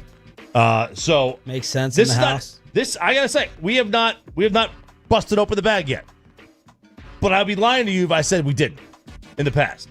You weren't home. Yeah, we weren't home. And we just haven't done it yet. We still have food left over from the trip. We bought a bunch of snacks for the trip. Oh, nice. So we put a big bag of Sour Patch Kids. We haven't busted open the bag yet, but we will. I'm sure that we will. This Cincinnati woman is 23 years old. I just looked forward to candy-wise. One of Ollie's new school friends, they came over for a play date with 3 other kids the other day. And does anyone else feel like they're walking on... It was really because of Chio Falo's wife that makes me feel this way now. But does anyone feel like they're straddling a fence of giving other kids candy? I feel like it with Bobby's kids. I feel like corrupt parents where I'm like, hey, why don't you guys go in the pantry? Go raid the pantry. Go get all the lollipops. Go get all the candy. And I don't know, because of red dye and all that, if other parents, like out of 10 parents, how many would have a problem with me being like, hey, go get a treat. Go get a popsicle. Go get a candy. Because I think it should be 10 out of 10 cool with it. Most are cool with it. I don't have a problem with it. Kristen with the sweet stuff, it's Laura. Because Laura, if she has sweets, then she's rolling. Cornholio, and she's like, she wants more sugar, and then at that point she gets sick almost every time she eats sugar, because then she overloads on it and she starts needing to throw up. Yeah, I know your philosophy. You're like, let them be kids. Let them be kids. Absolutely. This is one of the saddest. Let them eat cake. And dumbest stories I've ever seen. A Cincinnati woman, she's 23 years old. She was shot dead in her home. She was with a group of people. And they were playing a card game, and one of the guys got bored, and he said, let's play Russian roulette. You know what Russian roulette is? Yes, I've seen The Deer Hunter. Yeah. It's where you put... Do you know, Peyton? Good Lord, know what that is? Son. So imagine you have a gun, a revolver, right? Has the 6-shooter. Credit card roulette? What's up in him, man? Oh, it's the big fella, Nate Newton. You know what? I think we need to cut the segment. May need to cut it short. Nate Newton, like he was lead blocking, busting in the studio. The Cowboy legend in studio. Next on Sean and RJ 105.3 The Fan.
Uber Eats has lower fee products? I gotta remember that. Well, you know, they say in order to remember something, you have to forget something else. Okay, now that is a very cute haircut. That's like a little shag. I've never seen it before. Well, I mean, of course you have. The Rachel. Oh, is that your name? No, I mean, like your name. No, I'm Jen. My name's Jen. Right, but I just mean like this is your haircut. But that's hair on your head. I'm not saying this is your hair. Okay, freak me out.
RJ on 105.3 The Fan.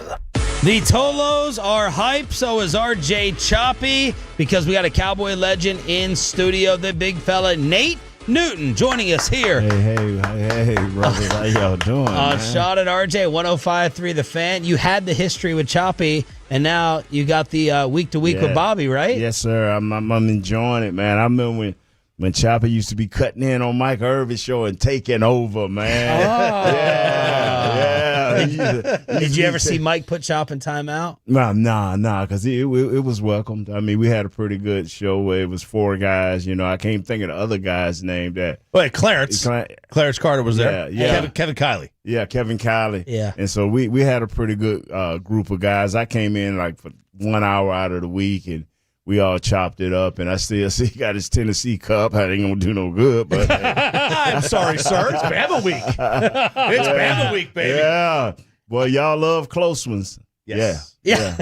Y'all love close ones. Yeah. Our coach hasn't figured out the whole clock management thing yet. We're working on it. And now the week-to-week with Cowboy Hour. Yeah, no, Brad is Cowboys Hour. We're Cowboys Crosstalk. Our branding is very important. I'm off tonight. It'll be Tommy Arsh doing it tonight. Right. But yeah, it's we've had some good shows. We had Darren McFadden recently. I think we're supposed to have Leighton Vander Esch soon, and I don't know that he's interviewed anywhere since he retired. So we've had some good shows. Well, yes. Nate, the DMs that I got when we put out that you were coming on, Tolo Stacy said I named my dog Nate. Mm-hmm. people asking, do you still have your sandwich at the deli? Yes, I do. And then Dodge Viper, was it custom back in the day on the inside? Yeah, I did. I got a guy to work on the seat and stuff like that. Yeah, that thing was nice, man. But I love about Vipers. 3 hours. Woo. Yeah, about 3 hours, man. And what's the sandwich? I can't even think of the name.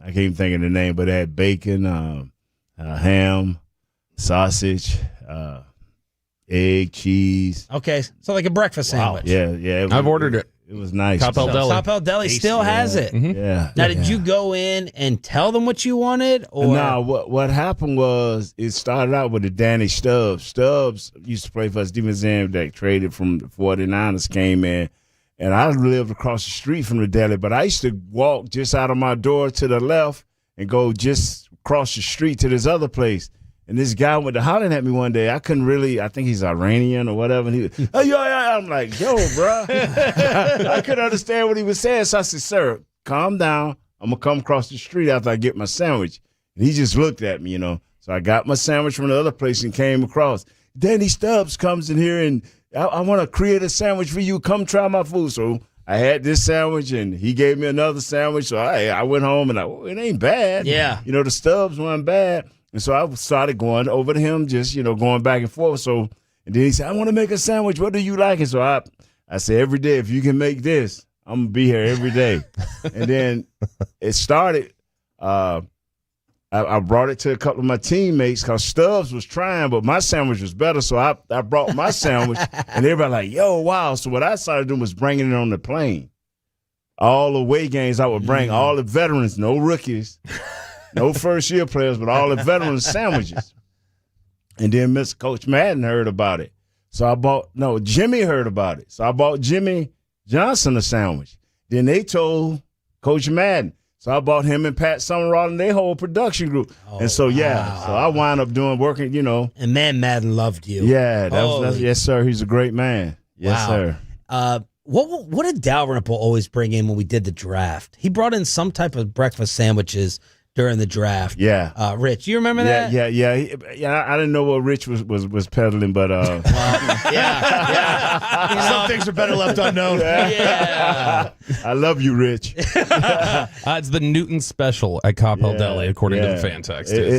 I'm telling you, man, and people still walk up to me this day and like, man, I was over at Cowbell Deli. I said, I know you full. I know you because back then I was 340 and was getting full off that one sandwich. Wow. Yes. So Nate, this is something you wanted to come in and do. You want to come in and chat ball with us because you've said every week. I know you're sitting there and you've always got so much that you want to say. There's always so much that you want to really tackle football because I know for you feel like we don't necessarily in general in the media or fans, we don't give them the crash course on really understanding winning football and what it takes to win football games, and that's a big passion area of yours. What the thing that I understand, and like I was talking to your producers back there, you guys that's recording everything, keeping everything on, is y'all do 4 hours of radio. It's hard to go one segment hard, just straight football, because now you done gave away everything. You got to chop it up and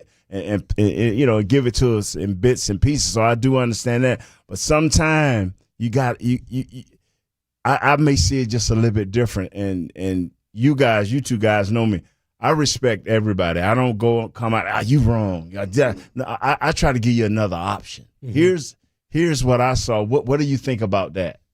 And because I was taught a long time ago by a guy, everybody gathers their information.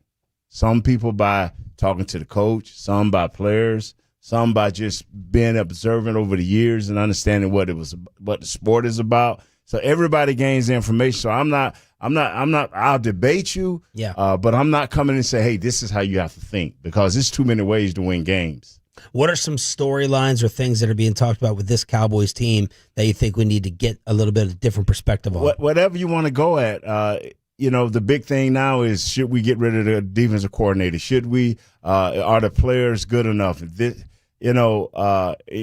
talked to a few people, and you get mixed opinions from everybody, But the question now is, who is the coordinator? Is the players going to do the coordinating? or is Eberflus going to do the coordinating? Yeah. Okay, you've had 5 games to date to get this right. The problem I thought, it sounded good, but it ain't good. Man, we're not going to show anything in training camp. We're just going to, come at you. Well, when the live bullets came, all of a sudden you trying to implement your defense with live grown men that can run multiple routes, multiple deals. Your defensive line is not getting there. Now you are learning on the run as well as the league learning who you are. Yeah. And so you put yourself at a disadvantage. I think during the preseason, you should have been out there in preseason games trying to run some of this. Yeah.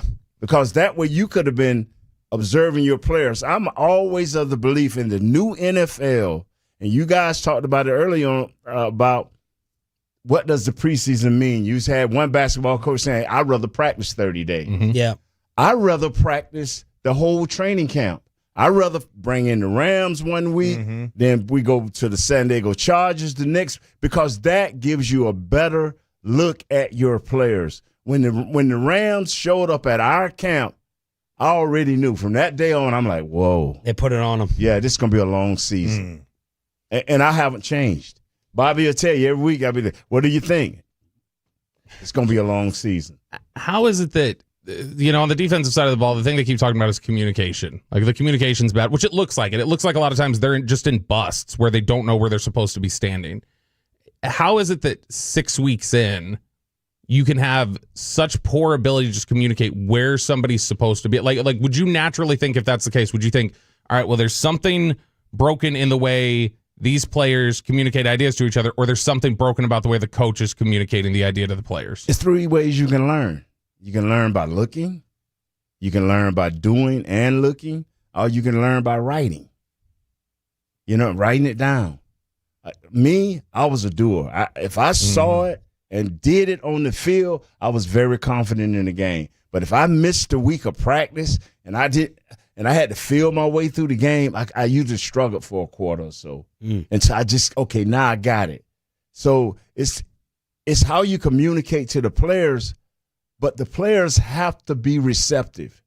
I've talking to people that say, well, this guy says this and this guy says that. Coach has to erase all of that. That is Coach Eberflus' job, is to, hey, man, don't go tell Choppy. Don't go tell Nate. What's your problem? Yeah. What is let's get this fixed, because they're talking about going more man. Okay, what does that mean? That means you're asking your 2 corners, which is your strong thing of your deal now. Are they number one? Are they healthy enough? Number 2, when you go man at one corner and man at the other corner, what does that mean? That simply means that your linebackers are going to have to go man to man. Do you trust them? Mm-hmm. Do you trust your linebackers to go man to man? Do you trust your safeties to have to come up and get that second guy coming out of the backfield or that second guy coming off the line? Do you trust number 6 to cover? Yeah. So it's like a battle of communication versus now individual ability. Yes, sir. How do you feel with Trayvon Diggs against their one? I wouldn't feel great right now. Hell, I wouldn't feel great with Bland right now. Do you feel great with Kenneth Murray or Sanborn or even Shamar James? We love how hard he hits, but is he? He's still learning. You can tell Shamar James is still learning responsibility. So it's almost like a pick your poison in a bad way. The thing, Nate Newton in studio. Yeah, the thing that I said from day one, when everybody was blasting the secondary, and I talked to a couple of guys that play in the secondary. They say my job normally, if you're going man, is to make that guy stutter on the line. That gives your defensive line a chance to get a step, to go into his work. Well, if your D-line is getting no pressure, because on the D-line, I'm trying to get a step in order to make this quarterback move. I'm trying to flash as quick as I can. If I can get a quick escape, I'm knocking this quarterback, not sacking him, but knocking him off his target. I'm knocking him off his spot where he want to sit up at. And so that gives the cornerback or safety a chance to recover if he's made a mistake. But if he's on top of this guy, now it gives him a chance to shut him down and to reset yourself for a big play. None of this is happening. So, Bobby will tell you every week I was like, wow, man, when are they going to involve the defensive line? Well, what happened is we went and played a Jets team that don't have a quarterback. This is not a National Football League quarterback. Justin Fields is only an athlete. Mm-hmm. So now you fool yourself. Yeah. Mm-hmm. And then we come to a team that runs the ball, that has a quarterback that can throw the ball if he gets time. And Bryce Young, that's what happened. Now our defense disappeared, the front end and the back end, and our linebackers. So if you were to go back and just change, as I said, we're running man now. Is there not going to be an X amount of week learning curve on that? And just reset it resets the whole clock. Yes. If you go change this now and say, hey man, you corners lock up outside. Now you saying instead of the linebackers dropping back to a zone, do you have one off the end of line, tight end, a la slot receiver? Do you have two coming out of the backfield? You still got to communicate. You still got to open your mouth. Hey, I got two, 23 in the backfield. Hey, I got him. You still got to. Now, but what if somebody motion across? Yeah. What if somebody motion across and the strength become from right to left? That's what Shoddy made it sound like he thought the biggest area of the communication problem was. He said when the shifts happen and responsibilities change, that's not getting communicated consistently enough to everybody. So, Nate, what you would do is stick with the zone or 85, 90% and just try to improve assignments. Have you ever heard your grandmother say 6 on one hand, half a dozen on the other? Yeah. I've heard Jerry say that. That's where they're at right now. Don't matter. You got people running around trying to my job is this as a player. I have to give it 110% of what you're asking me to do. And then it's your job as a coach after. I think the first 4 games of any season, that's why y'all power rankings are so hard to get.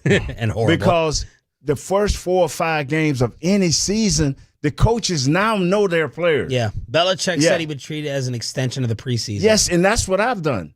So now you know who your players are.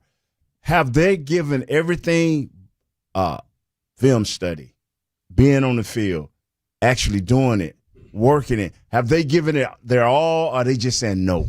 If they're just saying no, you better hurry up and change. If they're trying, then you say, okay, I may have to move this guy off the field on certain situations. I might have to put this guy on the field on certain situations if the offense allows me. But a lot of offenses will look at our defense, and they won't run a slow offense. They'll run a medium to fast offense to keep you from subbing. So for me to come in and say, I have the answers, I know what you can't do. You can't fire the defensive coordinator. I know what he has to do is find a way hurriedly on how to fix this, to mend this, because it's not going to be fixed. Nate Newton in studio, bringing it strong as always right here on 105.3 The Fan. We continue texting your questions for the Cowboys legend at 877-881-1053, 877-881-1053. What is going on up front with this offensive line? Why did they look better in one game with the backups? No one better to break that down with Nate Newton in studio with us on Sean and RJ. But let me tell you about another Tolo interaction I had yesterday with an awesome Tolo.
In a car or truck wreck, call Frankel first 214 or 817 333-3333 with Frankel. Frankel, there's never an out-of-pocket cost. They only get paid when you win. Frankel, the go-to car truck attorneys in Dallas. My cell phone and Twitter blowing up with Nate Newton in studio for the hour here on Sean and RJ, along with Cowboys insider Bobby Belt, T. Rainey, Nate is preaching, Frankie J. We need a weekly. Corey Majors texted me that he is co-hosting with Nate tonight for the Cowboy. What, Bobby? It's Cowboys Crosstalk. Cowboys Crosstalk, and then Scott Agolnick from the Cowboys said, "Yep, the sandwich is Stubbs for draft week." So everyone's weighing in on the appearance. Thank you for coming in. Thank y'all for having me, man. So with all this film breakdown talk, I'm just curious with you, were you a big time film study guy when you played, and how many times you go back and like rewatch it now? Did you always love studying film? No, sir. No, sir. The thing I was around people that were great. I played with great players, and I had to learn all of this. Some people come, like Mike Irvin came a professional. Troy Aikman, he came a professional. I came a partying animal, man. I came somebody having fun, doing what he wanted to do, beating people just because I had the ability to beat people, and I had to learn these things. I had to really learn it, and some guys you got to give them a chance to learn, and you got to have the right coaches in place that are not gonna settle for anything less, and so I was blessed in that way, man. How long does it take you when you're out in Oxnard to watch offensive linemen or watch technique and say, and know? Especially without pads. The thing that hurts our team right now is you have no dominant players to judge off of. Like when I played, I had Charles Haley to judge off of. I had Tolbert to judge. I had Leon Lett to judge off of. They have no one to judge off of. And you don't practice hard enough to judge. Yeah. So it's coaches and scouts, I feel bad for them because they can like a player and he can do well in training camp and get to the preseason and look okay and everybody thumbs up, and then the bullets start. Yeah. And then you see the real player. And that's the disadvantage of all of this. But the advantage is if you got the right mindset and you got the right athletes, then you fare well. Like I told people 2 years ago, I went when the Rams came into our camp 2 years ago, people like, the Rams, I say, brother, if the Rams get healthy, if their offensive line get healthy, I say the Rams going to make the playoffs. And oh, yeah, okay. Just like they're not in y'all power rankings. Be careful. No. Just, be careful. Well, they would never make it. Yeah. They would never make it. I'm not going to be pro Stafford guy. Why is that? Because he's stubborn. Because I'm stubborn. Is he a stubborn ass with you like he is with us every day? It's good. I mean, I love that because I never picked the Cowboys. I'm sitting here criticizing the team that I grew up on, but he know when they say who gonna win, by one. We got him by one. Yeah, we got him by one. What's your relationship with Jerry and Steve, and how often do you talk to them? Or because it feels like Mike is always, in their ear about what Mike thinks should happen. How is that with Mike you? has that luxury because they yellow coats. I'm just a guy. Oh, no. You should have your yellow coat. You should have that yellow coat. Who's thankful that Mr. Jones continues to put up with him. But Mr. Jones has never said, Nate, you said something wrong. He's come up to me and said, hey, man, continue to do what you're doing. My thing is this. I'll see him at training camp, and I'll hug him. Hey, Mr. Jones, thank you for having me out here. Appreciate being in the training camp. Say, hey, Stephen, I call him Mr. Jones too. Hey, thank y'all for having me out. Thank your family for just putting up with me because I was a terror. You were like the offensive line Charles Haley, I heard. Yes, I was probably worse than that behind closed doors. But anyway. Did you and Charles get along? Oh, greatly. That's the guy who helped me. It was never two bulls. No, that's the guy who helped me become a Pro Bowler and All-Pro. Yeah, Charles Haley was very, very instrumental in me being the guy that I became. Yes, sir. That's one of my favorite stories Nate tells because you feel like this Cowboys team can use it. But everybody always talks about Cowboys don't win their Super Bowls without Charles Haley because of the impact he makes on pass rush, which is true. But the other aspect that Nate's talked about before, Nate, tell that story that you've talked about before about when Charles first came in and how he addressed the locker room. Man, he walked in, he came in, after a couple of days, I don't know if it was a mini camp, training camp, well, I don't know what it was, but he stood up and he was getting familiar with the team, and he looked at all of us.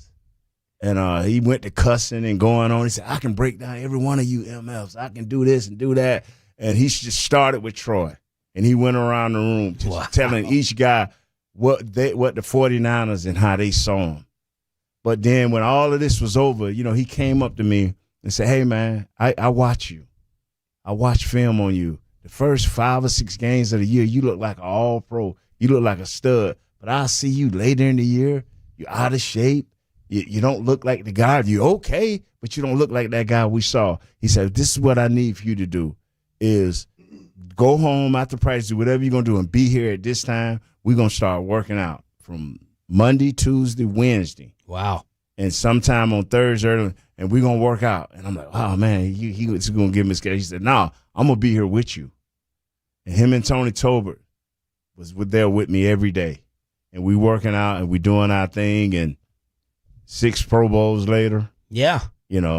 How do you relay? Because I think you seem to have a good balance between, and you even told us in the commercial break, I'm not here to be a hater. I'm not here to destroy guys. Yeah. How many guys do you talk to on a weekly or monthly basis? And how do you judge them absorbing your information? I don't do it. You don't? I don't. The problem is I see guys walk out there. I see guys try to give information, but your information, I think, has to line up with what the coach is teaching. Yeah. What I may see and think work, does that work when this guy pull into the right or to the left? When he have a deuce block, do they use both hands and sit down up in there and push this guy out and look at the linebacker, or do they get their head all the way across? And you know what I'm saying? And it's, technique-wise. Yeah, so technique-wise. So when you telling a guy something, it got to align with what the coach is saying. Yeah. Now one thing I will say is when I'm looking at film, if I have to get nasty, and that's what some of these guys won't do.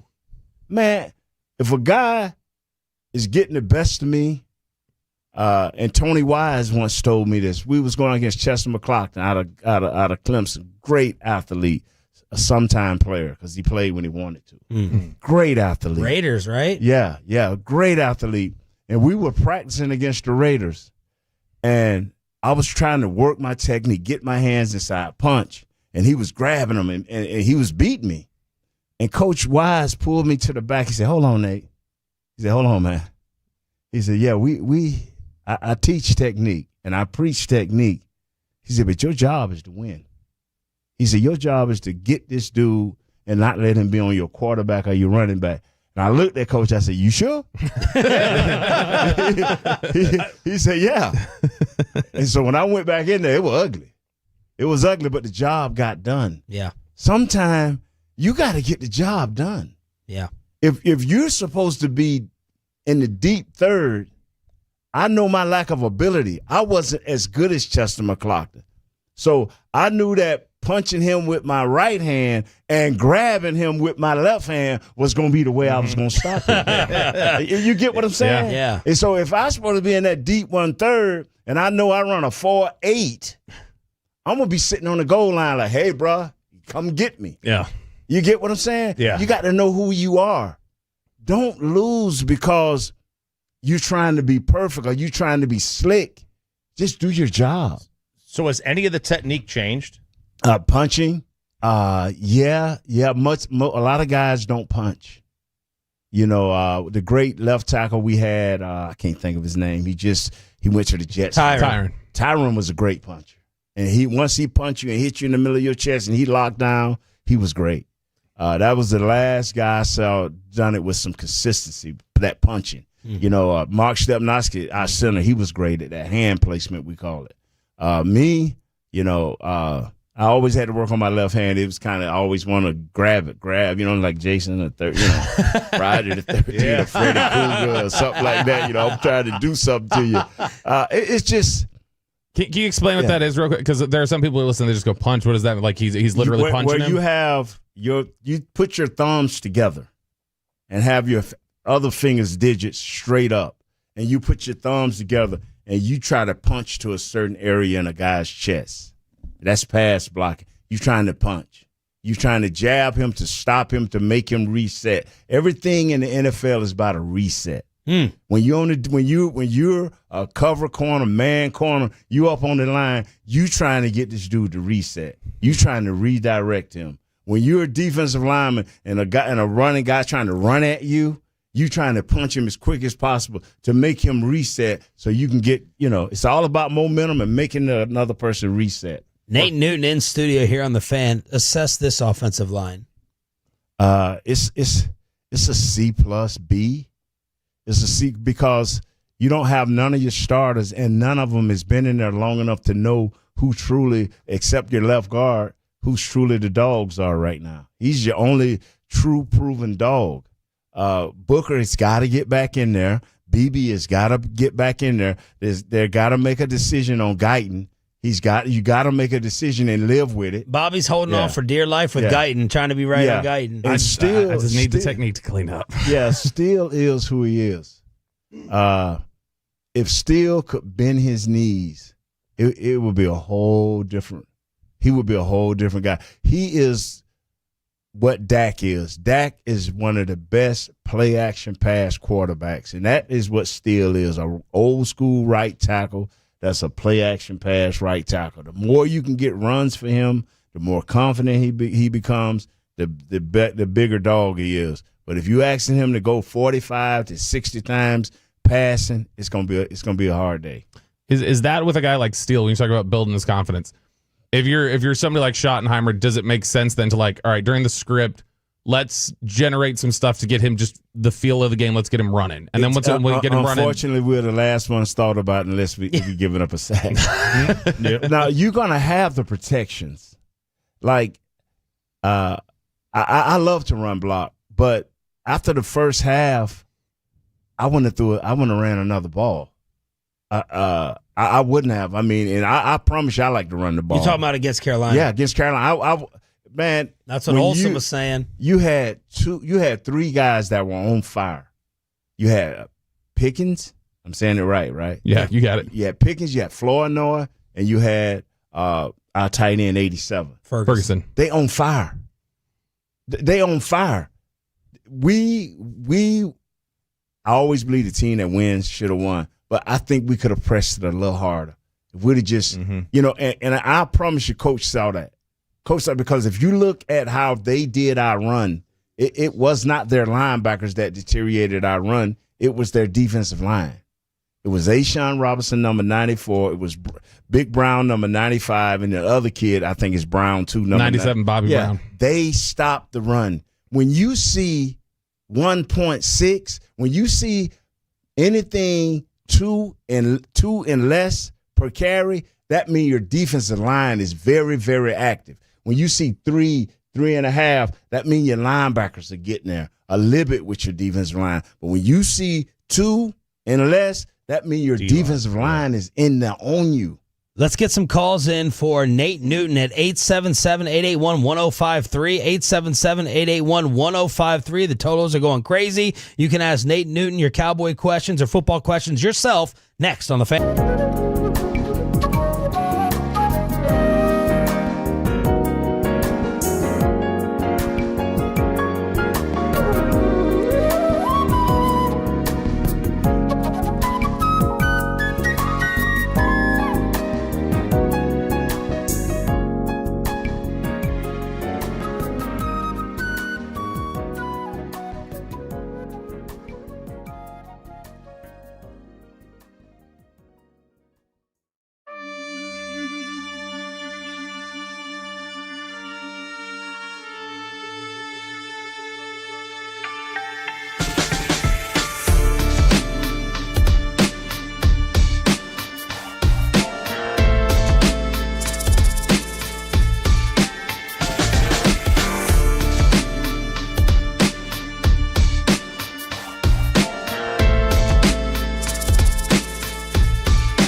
Uber Eats has Lola V products? I gotta remember Well, that. you know, they say in order to remember something, you have to forget something else.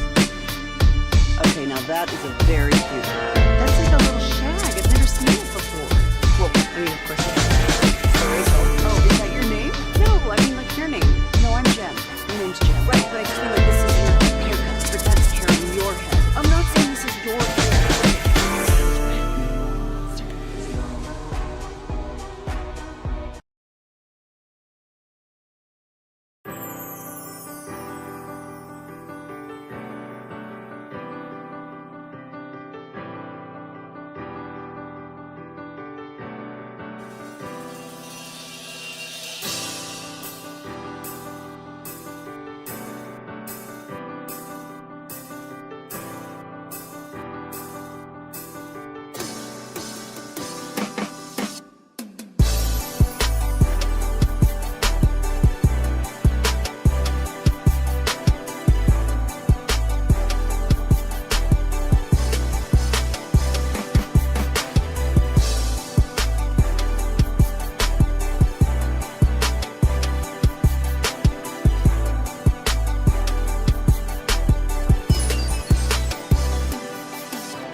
You're in the market, upgrade your vehicle. Get to Classic Chevrolet in Grapevine today. The back-to-back #1 Chevy dealership in the world. More new Chevys than anyone else, all priced to sell. Visit ClassicChevrolet.com. This is Texas. This is Classic Chevrolet. Together, let's drive, relax, enjoy the difference. Based on new Chevrolet registrations 2023 and 2024. Tolo's going crazy right now over Nate Newton in studio. He's putting up records for the Hump Day edition in the 8 o'clock hour. Thank you all for checking it out on the fan cam. Is Twitch back up, Peyton?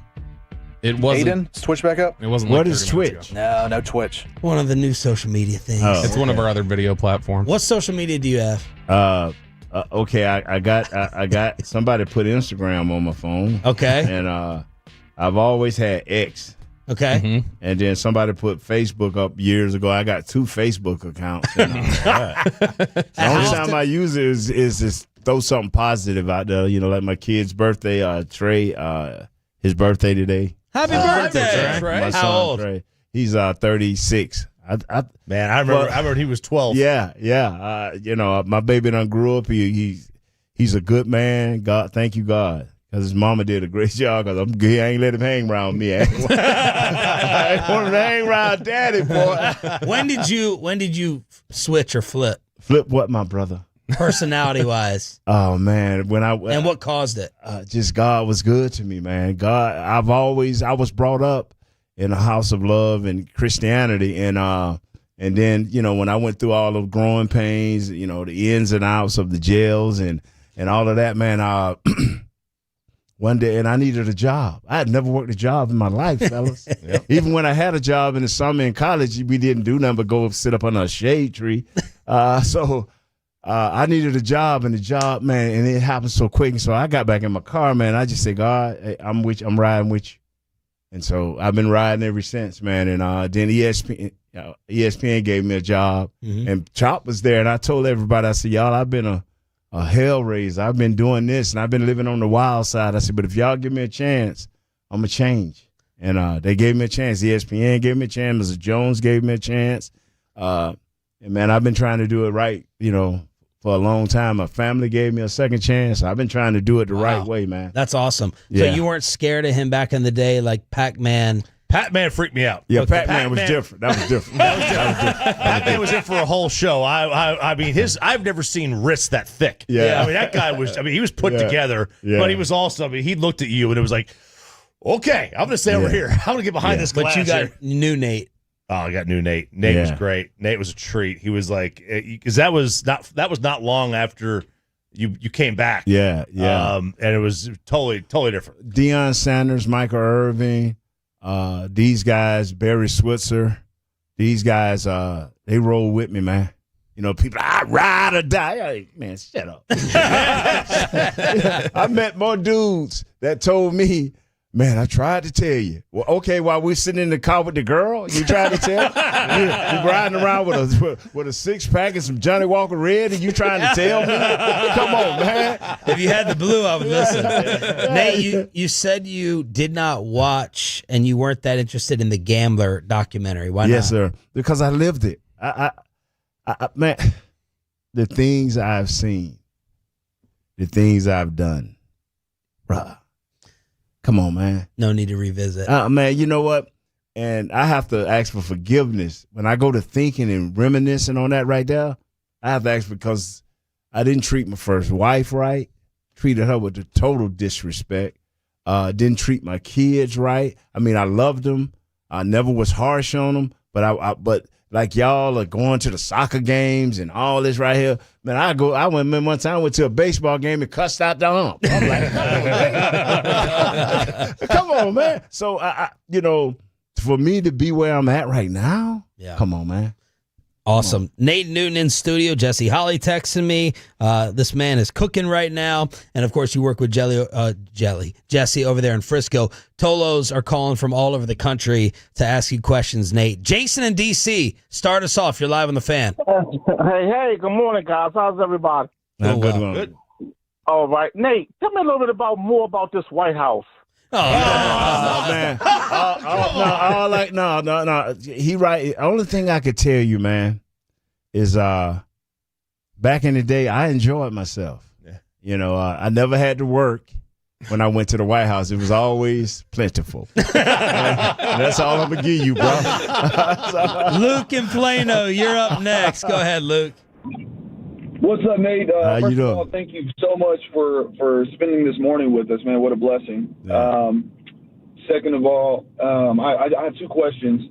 Do you think that the defense is angry as a result of the horridness that they get in the news right now? Everybody's trashing them. Do you think they're pissed off about it enough to change? Number one. Number two, because of our horrid defense, do you think we should be more aggressive going forward on 4th and 5 or fewer? Sir, that is for them to decide.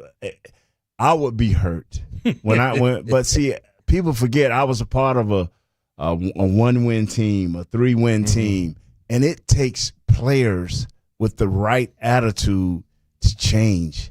You can bring in all the coaches you want, but if Mr. Jones, Mr. Stephen Jones, Mr. Jones, the man, if they are not going to 100% say whatever this coach wants, and I ain't talking about going out getting players. I'm talking about when you get the players, whatever you say is law.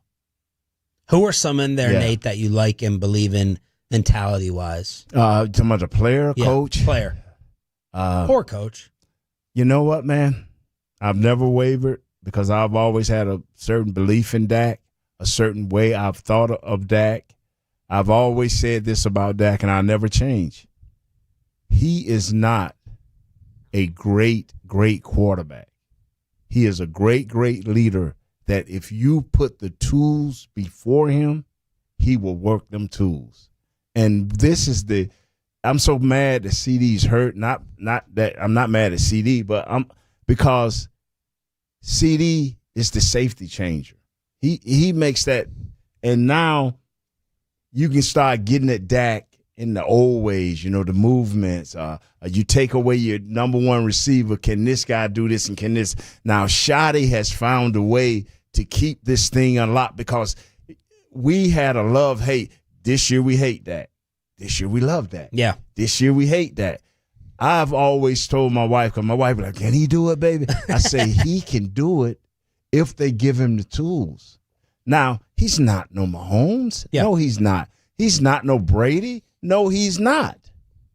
But what he is that second level of quarterback that if you give him the tools, I promise you, and I say this with all my heart, if he had what that kid has in Philadelphia, I mean, we ain't going to change A.J. Brown. A.J. Brown is A.J. Brown. But if he had that tool, oh, my God. Well, he's doing it right now. Yeah. I mean, he's playing MVP that's what level. I'm saying. He's playing right now. In his release, in his decision making, is he's phenomenal. Seeing the game quick. Yeah, he's seeing it quick right now. He needs the tools, and one of these tools is a serviceable defense. Yeah, couple stops. Yeah. That would be a big thing. And we're talking with Nate Newton here, and this segment is brought to you by D&M Leasing and Window Nation. Nate, though, to that question that he was asking about, like, is the defense mad or angry? Just for me, I think they've been upset. Like a lack of fire from the defense doesn't feel as much like the issue to me as just knowing what they're supposed to do. It's an education Anybody issue. Here, raise your hand who got kids. Yeah. And what you tell your kid, you can sit there mad all you want. Ain't nothing you can do about it. Yeah. I think they're mad. I think they want to be better. I just don't think right now they're very good is the problem. I feel bad for Kenny Clark. Yeah. Because I know who this kid is. And I know he's a better run defender, but he cannot do this alone. Eventually, you're going to break him. Is he being targeted? No, he's just been blocked. It's a difference. Steven Redo. We target Parsons. We just block. Gotcha. Yeah. Steve, you're next up on Sean and RJ with Nate Newton in studio. Go ahead, Steve. Yeah, this is Toothless Steve down in Red Oak. I met you at the fire department. All right. Oh, nice. Hey, Toothless Steve. Yeah. Hey, I'm 66 years old, and you start reflecting back, and you start giving forgiveness where you never forgave, and you start saying thank you to people. And I want to say thank you to Nate the Kitchen Newton for bringing me joy in my life and watching the Cowboys win Super Bowls. I'm ready for another one. Yeah, we grew up together. I'm ready for another one, man. Me and him grew up together. Steve? Yeah, what I'm saying is he been with the Cowboys like I was when I was 11. He probably I've been a Cowboy fan all my life. Mm-hmm. So, that's why a lot of times when people say what they say, I'll be like, You're feeling the pain with him. Yeah, I am. And it's like I tell people, and I want to say this out loud. It's two people that are allowed to go over the top. It's two people that are allowed to go over the top. One is Mr. Jones. He better go over the top. This is his baby. He better go over the top.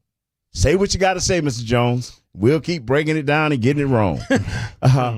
And fans, when you pay the amount of money that these people pay to go up into that big spaceship over there,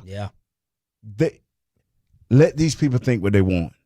If they believe that the Cowboys going to win and they should think that the Cowboys going to win, they have a right. Mm-hmm.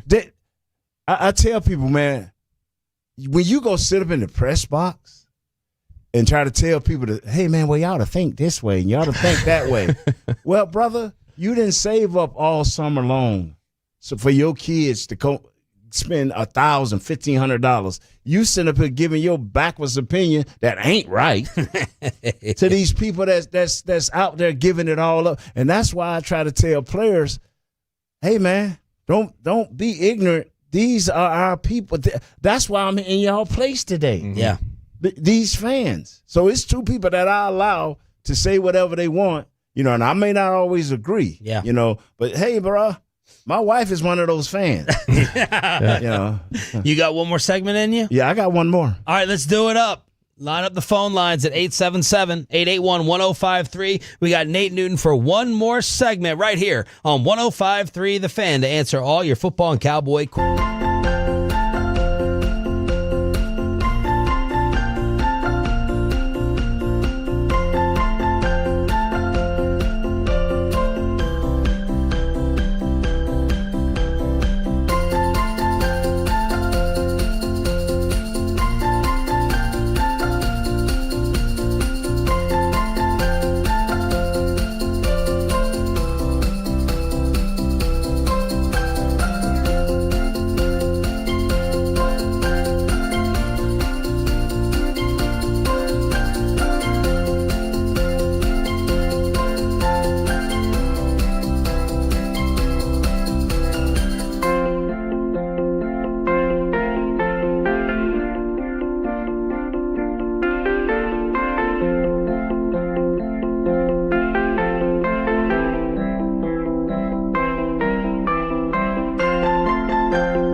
Oh, is that your name? No, I mean like your name. No, I'm Jen. My name's Jen. Right, but I just mean like this is your haircut. Like that's the hair on your head. I'm not saying this is your hair. Okay, freaking here's your pen.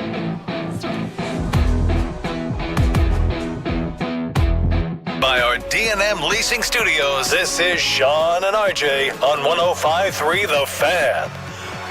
Final hour, fist pump time of the Fan Cam, Twitch, and YouTube. I got the kids sending me a picture of the Nate special at the deli. Someone tweeting Vince, Absolute Cinema today with Nate Newton. How do you get this a weekly segment? Douglas Bearclaw. Yeah. That's the radio guy, man. They get stuff out in a while. He tweeted out a GIF of you in studio over there in Frisco. Yeah, So- we do it, man. We do it. Doug's good people, man. He looks out for me. Got a great family, you know. Oh, man. He's got a great beard. Just get to know people like Choppy was telling me about his kid, you know. Future Hall of Famer baseball player. Yeah, he's on his way, Speak man. it into existence. Yeah. We got Nate Newton in studio, then Nick Eatman at 9:20 here from DallasCowboys.com. And we're going to take some final Tolo phone calls as well. Nate, how do you feel about the Brian Schottenheimer era so far? I'm loving Coach. I'm about how he's trying to bring guys together. I understand what he means when he got guys competing, and people took that the wrong way. I even took it wrong, but I thought about it. I say, no, he ain't trying to, basketball, ping pong. What he's trying to do is just make another guy care about another guy. He's trying to get you to, hey, man, Bobby, man, how your kids doing? Man, how your wife? He's trying to get guys to know one another and to care a little bit. Connect. Just connect. That's what he's trying to do. I'm loving Coach Schottenheimer.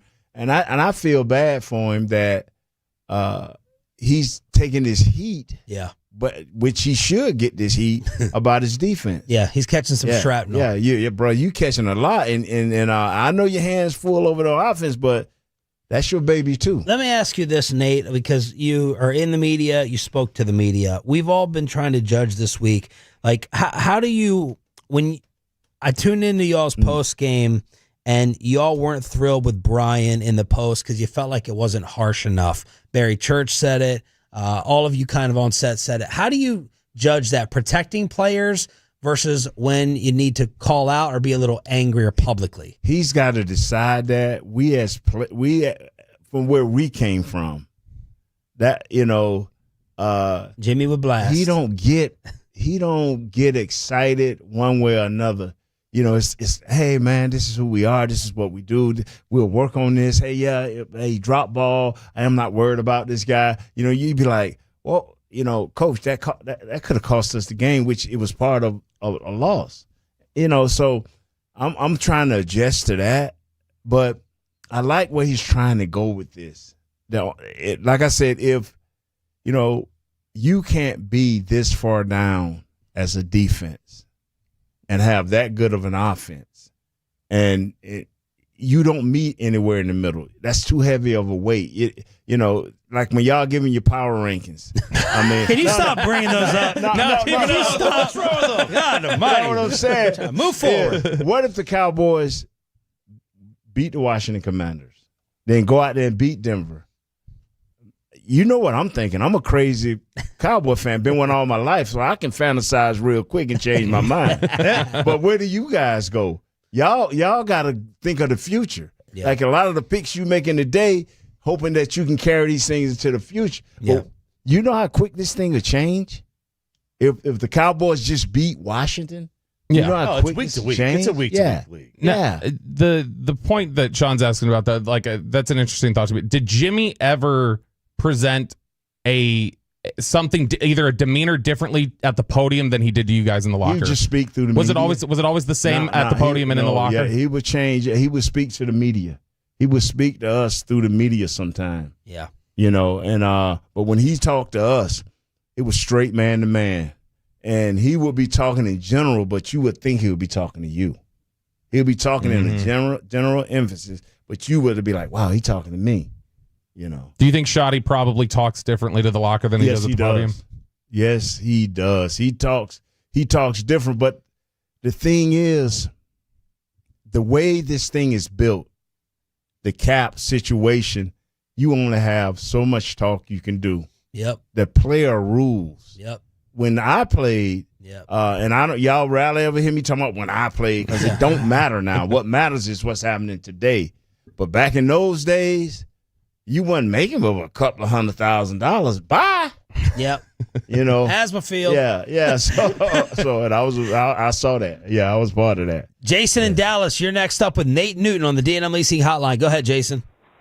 Well, Sean, you stole the question right out of my mouth about how he thought about what Shotty's doing this day and age. So I got to revert to another question. Okay. That Brian Broaddus asked.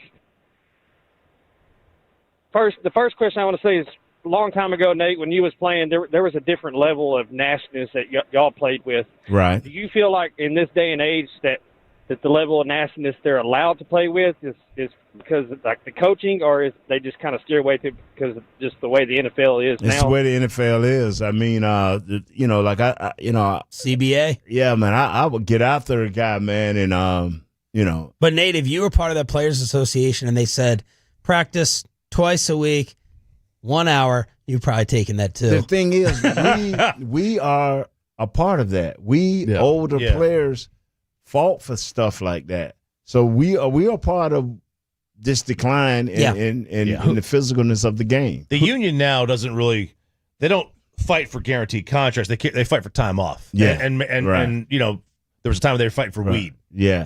That was it. Yes, sir. Who on the team, whose demeanor do you like the most? Like in terms of the toughness and then some of the nastiness. Left guard when he's healthy. I like him. I like CD's toughness. I like my tight end. Ferguson. That's my man. That's my man. Yeah, I like his toughness. You know, and I resent it and did not like when everybody, he good for 5 yards. Stop. I was one of the ones who said the run game. He was a part of the run game. He would check, help his tackle, then he would get out.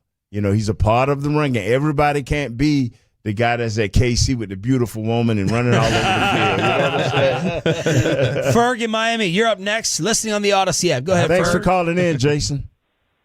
That's Jason Ferguson, right? Hey, what's going on? He finally got the name right. That's right. Go ahead, Ferg. What's going on? What's First, I happening? wanted to say I was the first jersey I ever got as a Cowboys fan was a Nate Newton jersey. Wow, man. So, hey, you need to come check. I need to check you out. I'll be back. I came for the Giant game. I seen Bobby out there on a 103.5 the fans stage. Yeah, like he know me, and I just had called and said, Bobby, I'm gonna see you when I come. He was up there with Brian Broaddus, but I'll be back for the Minnesota game on the 14th. There we go. Thanks for the call, Ferg. Nate, the topic now is, and we asked Jerry about it yesterday, do you try to make a move to save this offensive season? What did you think of the Micah deal, and what do you think of maybe using some of that capital to try to get some win-now defensive players? No, sir. That's right. You tell them. No, sir. I am not even the fourth we use to find the giveaway every year. Please, Mr. Jones, do not give away nothing. Exactly. Don't do. I don't care if it's a 7th round supplemental C. Why? Because this season is what it is. The only way you give up any of this capital is you go out and get somebody that's 25 years old that is banging right now. That is banging. Do you know anyone? I don't. Yeah. So you stay right where you at. You figure this out. You let Coach Eberflus figure this out, and you roll with the guys you got, and you let them know, hey, fellas, I got enough cap space now that if you don't act right, you're going to be doing it somewhere else. You're going to be – because people say, well, you're wasting Dak's great year. I'm going to be honest with y'all. You're wasting a lot of them. Yeah. Trying to figure out whether you like him or don't like him. Yeah. You don't waste a lot of years. You know, and if you can tell me the one guy, I'm going to say the one guy right, that can come in here and turn this defense around, because that's what you're going to have. You got to go from 32 to 15 just by this guy showing up. Yeah. Who is that guy? Micah. Yep. Yeah, I was going to say, do you think if you start chasing guys like that, you're going to start wasting more of his years? Do you think they would still be 2-3-1 if Mike was here? I don't know. I don't know, because if you would have caught me before Carolina 216 yards later, I probably would have said, yeah. If you would have beat Chicago, I probably would have said, yeah. But nah, not now. Yeah. Cody in Louisville, you're up next here on the home of the Cowboys with Nate Newton. Go ahead, Cody. Morning, fellas. Morning. Great to be on. Happy Tolo Wednesday. I don't know if that's a thing. It is now. It's hump day, yeah. Big Nate, question for you. During your time in the league and even to this point in your life, what would you say like the number one thing you've learned about yourself is, whether grit or heart? Like, what have you learned about yourself in your journey? Man, just the love, man. Just to get along. I mean, I've always been tough, always been gritty, always been a guy that'll jump up and just do things at the drop of a hat. But now I think a little bit. Just get along, man. Just to get along. That's who I am now. I'm not trying to change nobody's opinion. Keep your opinion. Yeah, you told us in the commercial break you get along with Mickey and Broadus. You can solve world problems. Let me tell you, it's 2 or 3, and these people may get hot at me for saying it. Jesse Holly. I love Jess. Heckman Harrison, Brian Broadus, and Mickey Spagnola. My guys on my podcast call me Mr. Get Along because I get along with all of them. And I'm going to continue to get along because they're all great people in their own way. And you were bragging about Isaiah and Barry's knowledge. Barry got some unspoken knowledge, man. Barry Church, number 42. He's finna take the 42 off of Javon. With Clowney? Yeah. I like give him two or 3 more weeks, man. Do these guys out here, when you walk on the field, how many of them know who you are and what you did? They don't. They don't, and I'm glad they don't because a few of the offensive linemen do. But I'm a fan, and I want to be able to say what I want to say. And sometimes when you get close to a guy, you can't give the proper perspective. Yeah. I hear a lot of guys say, "Oh, I love this guy. I love this guy." And I'm like, what you love about it? Then come to find out, I see you hugging and kissing all around the corner getting information. That's why you love it. Surely they could tell that you played, though, right? Like there's a certain walk. You have a walk about you. It's like you've been through the ring. They look at your pinky finger. They say, "Oh, he played." Yeah, he played. But the thing is, they know I played because I'm there every training camp. And I'm there at the training table. I'm looking at them. They know I played, but it's their time. I know you're going to give the PC answer, but what's that? Do you think that you're the victim of the greatness of that line, those lines? Who is that? And those teams? You victim in terms of Hall of Fame candidacy. That ask that question again. Do you think that you get lost in the mix because of the greatness of those teams? And getting you in the Hall of Fame, like, oh, well, we had Larry, and you can only put in so many. Yeah. You can only you can put in who you want. None of them are in. But put in the right guys. Larry's in, but he wasn't on 92 or 93. But he was a beast. Yeah, he's in my top 5. He's in my top 5 all time offensive lineman. He is my left guard. Build your all time line. Jackie Slater is my right tackle. Hannah is my right guard, John Hanna from New England. The great Webster is my center. Mike Webster, yeah. Mike Webster is my center. Larry Allen is my left guard, and Anthony Munoz is my left tackle. Now that's a pinky. So 92 and 93, nobody's in the Hall. What right was, from that offensive line? No, nobody. Probably the greatest offensive line ever. What? No one's in. What did you say? You said and their pedigree was.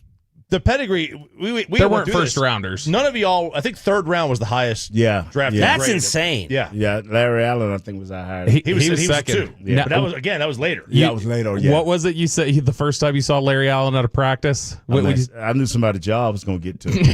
He better not play my side. I heard him got in shape that year. I usually take a couple of preseason games before I get in shape. I heard up and got in shape. Can you build your all-time D-line that you faced, or maybe not faced, whatever? I'm going to tell you, John Randall, the great late Jerome Brown, that man, he was it. Chester, but he was sometime. Chester McLaughlin was sometime. That's about it. When I look at defensive linemen, I'm talking about guys that right before I went out on the field, I had to take extra. I had to go to the restroom. You know what I'm saying? Like Bobby this morning. A nervous gut, man. Blah, blah, blah, blah, blah, Hey, man, we knew you would be good. This was mind-blowingly phenomenal. Thank you so much. Thank y'all, back. man. Anytime. I see you in 2 years. This is our one. We hit our free limit. The great Nate Newton God here bless y'all. on 105.3 The Fan, and he'll be with Corey Majors tonight on the Dallas Cowboys Radio Network. Nick Eatman joins us next. Absolutely phenomenal. Let me go ahead and get you on.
you've got to forget something else to remember that Uber Eats has groceries. No, that's absurd.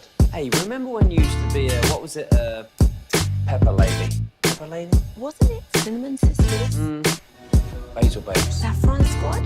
Nutmeg Maidens? Paprika? No, Nutmeg Maidens. I just said that. Was it Spice Girls? Doesn't sound right. Was it Saffron Squad?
Frankel, if you've been injured in a car or truck wreck, call Frankel first, 214-817-333-3333. With Frankel & Frankel, there's never an out-of-pocket cost. They only get paid when you win. Frankel & Frankel, the go-to car and truck attorneys in Dallas.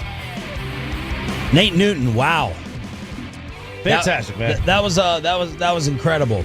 And then just his maturation and growth that he was talking about, the self-reflection. Yeah. Derek Eagleton texting us from the Cowboys saying, amazing radio. He was ready to go.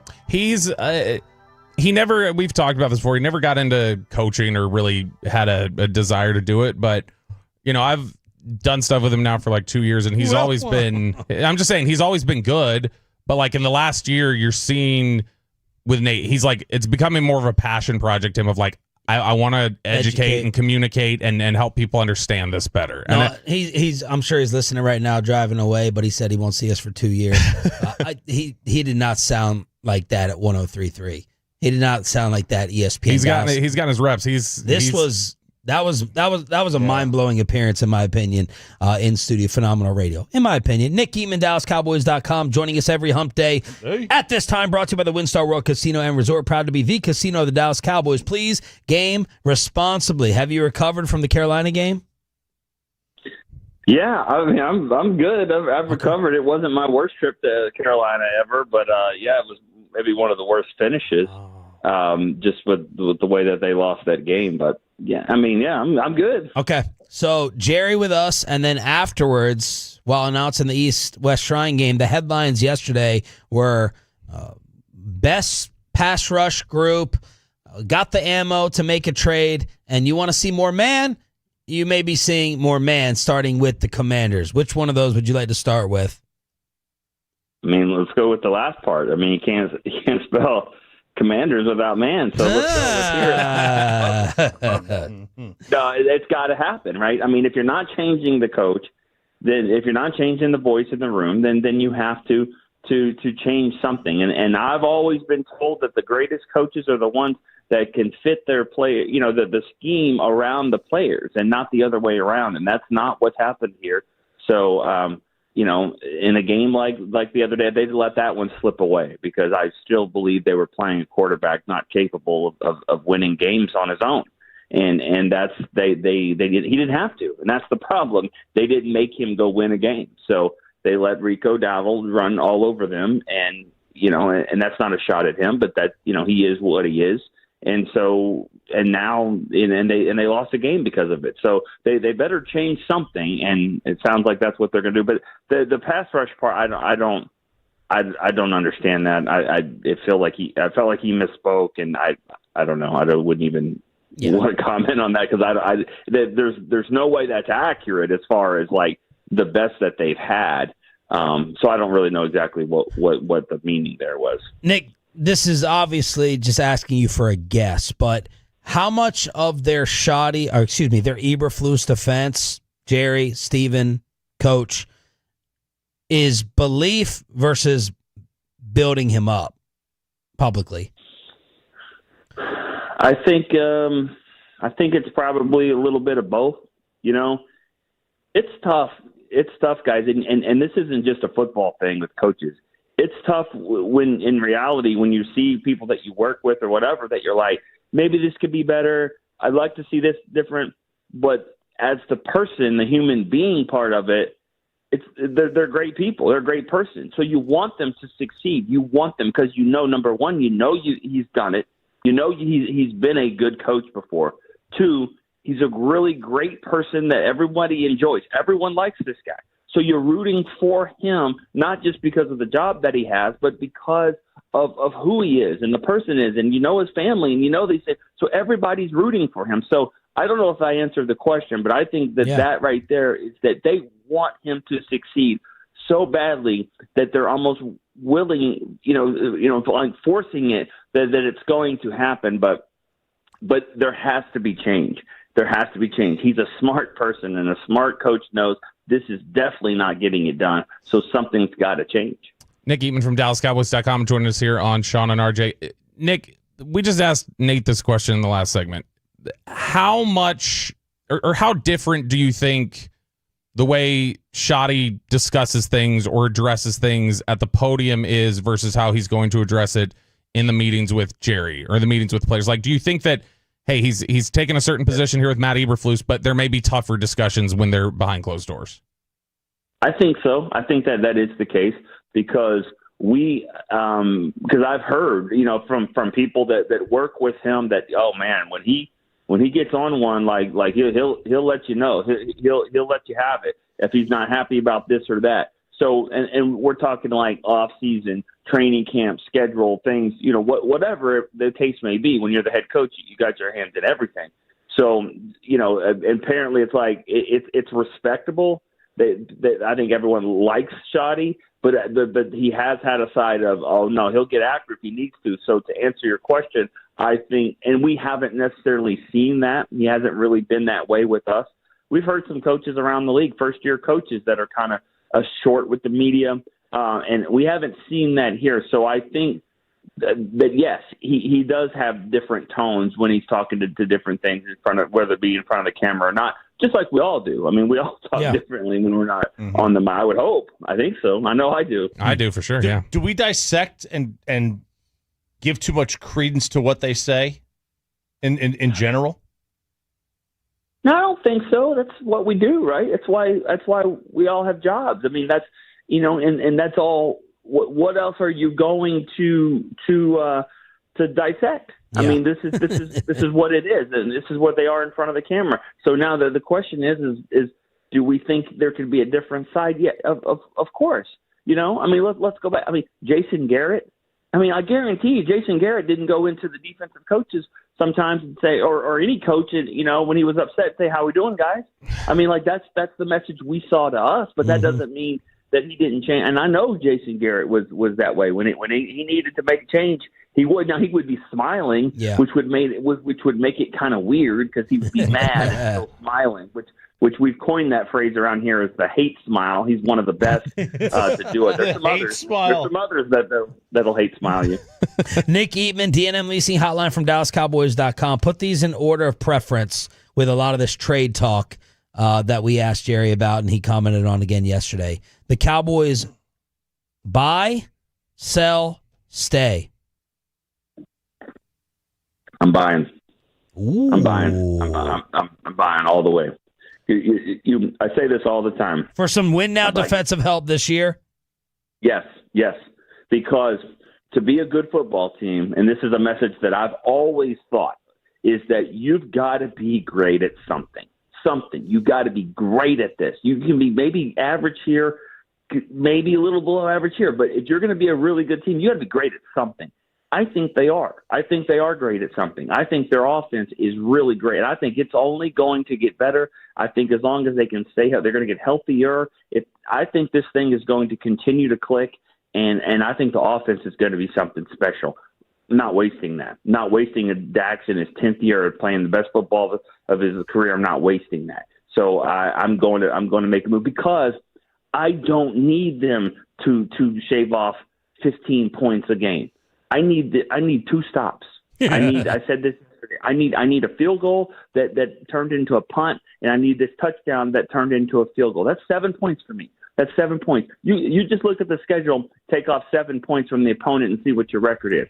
That's why I think that as bad as it seems at times, that we're talking about a tweak here, some alterations here. The defense, I just need you to be a little bit better because the offense is going to win you games. So however to get those tweaks on defense, I'm doing it. If that means buying, I'm in. Now, I'm not renting any more players. I'm getting another Amari Cooper situation if possible. Mm-hmm. If I'm getting a young defensive player, I need to be signing him pretty soon afterwards. Nick, so that would be my take here. I'm just not wasting what I'm seeing from this offense and from Dak. So Nick, you'll buy what and how much? Or is this something where you think I need to get me somebody in the secondary and I need to get someone in the front 7? Or is it just, man, if I can just get a safety or if I can just get a corner, I think this will clean up a lot of it. How much are you looking at and saying, all right, I've got to use these resources to go get this much?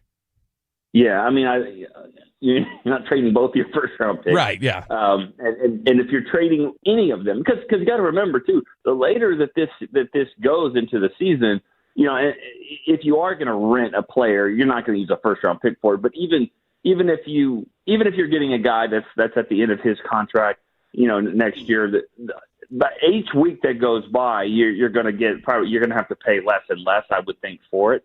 So, but to answer that question, I mean, yes.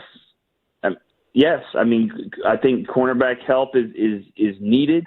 My first thing with cornerback help, let's let the guys do what they're doing. I mean, they make $20 million a year plus. Let's let them do what they did to get those contracts. And so I'd like to change that aspect, but I do think there's a young pass rusher that's needed, or a pass rusher that's needed, and somebody that can be here for multiple years. If you can give me a guy that's got 2 to 3, 4 years left, and he can still be a very, very good pass rusher. Somebody that when they get to the line of scrimmage, the quarterback is looking, where is this guy? They do not have that player right now. I don't think anyone's ever wondering where Fowler is or where Marshawn Nealon or Houston or Clowney. I mean, I'm not to leave anybody out. All of them. You know, I mean, there's nobody there that scares you on defense, and I think that's the problem. Nick Eatman on fire today as well. Fantastic stuff, man. We appreciate it. All right. Thanks, guys. There he is. Nick Eatman, DallasCowboys.com, brought to you by the WinStar World Casino and Resort. Proud to be the casino of the Dallas Cowboys. Please game responsibly. Let's talk about that 3-0 hockey team as we cross-talk with the KNC Masterpiece next.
Uber Eats has low fee products? I gotta remember that. Well, you know, they say in order to remember something, you have to forget something else.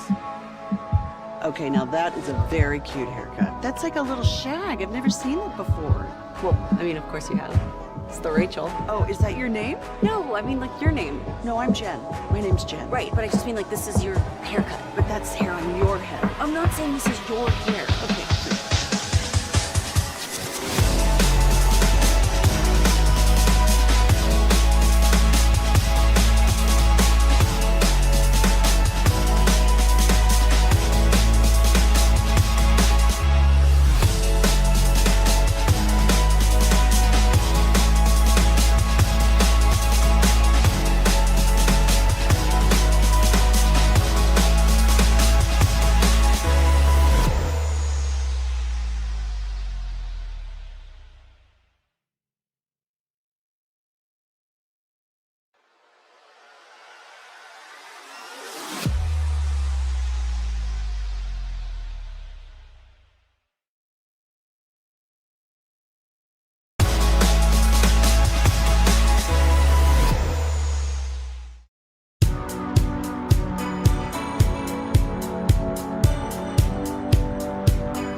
If you're in the market, upgrade your vehicle. Get a classic Chevrolet Grapevine today. The back-to-back #1 Chevy dealership in the world. More new Chevys than anyone else, all priced to sell. Visit ClassicChevrolet.com. This is Texas. This is Classic Chevrolet. Together, let's drive, relax, enjoy the difference based on new Chevrolet registrations 2023 and 2024. Pass from Duchesne. He gets it back. Duchesne with space. Net front score! With Sam Steele parked in front, Dallas on the power play makes it 3-0. What? Hey, I know we're supposed to talk about stars and the fact that when they were ahead 5-2 and the other two games had ended 5-4, I was like, are they going to give up 2 goals in 10 seconds? But what's really taken over my brain space now is, did somebody from the Impractical Jokers do something really bad? I'm not going to say what the accusations recklessly thrown around in the room were, but did they do something bad? In March of 25, oh no, 2 women accused Joe of sexual misconduct. Oh no. In April of 25, allegations of grooming. Oh no! Emerged amid the fallout of the accusations against Joe. So that was different. Is that the guy that left the show then? I don't know, and I don't know what's the latest on these are, but that's just what Impractical Jokers is on television. AI says. Bobby looked at it, said the show was never that funny. I disagreed. I did think it was funny. Yeah, it was definitely fun. My kids love it. What was They what was still the watch magician reruns. guy, the something effect? See, I never the Carbonaro effect. I liked him more. I love Carbonara. Okay, That's really good. so this was You the don't know what only it before is. they got the NCAA tournament. This is the only reason I knew that this True TV station existed was because of this. But like, I don't know what other programming they have, but if those accusations are proved true, do you just keep running the replays with that guy, or Cosby Show's on. That's a good point. It's fair. It is. A lot of replayed People shows. still on. play Michael Jackson music all the time. That's right. Corey, what's coming up on the program? Guys, busy show today. We do have Daryl Moose Johnston joining us at 11 o'clock today, so we're keeping the Cowboys content rolling. Nice work with Nate this morning, fellas. I'll be on with him tonight, and I believe Anthony Spencer will be joining us, who I once asked to smell my mustache. That's a different story for a different time. What did it smell Or like? if y'all want to talk about it now. Yeah. We also got the Shoddy Presser around 12:30, and at 1 o'clock during the C Block, a woman stroked my beard and said it looks nice, and my wife wants answers. Bobby facial got hair talk. slapped for something similar to that. Although that girl kissed By your Bobby. wife? Yeah.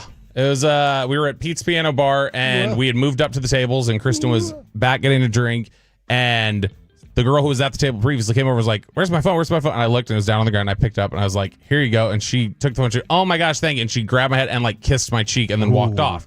So Kristen comes back and my sister, who was being an S-stir, just goes, "Some girl just kissed Bobby." And I went, and I turned back to and it was smack right across the. And I was like, "Could you have waited to hear?" Which, by the way, now I'm dealing with the drama this morning of Kristen saying, "Did you take my keys this morning?" I was like, "No." She goes, "I think I left them in the door and somebody may have taken them out of there." Then That's I was terrifying.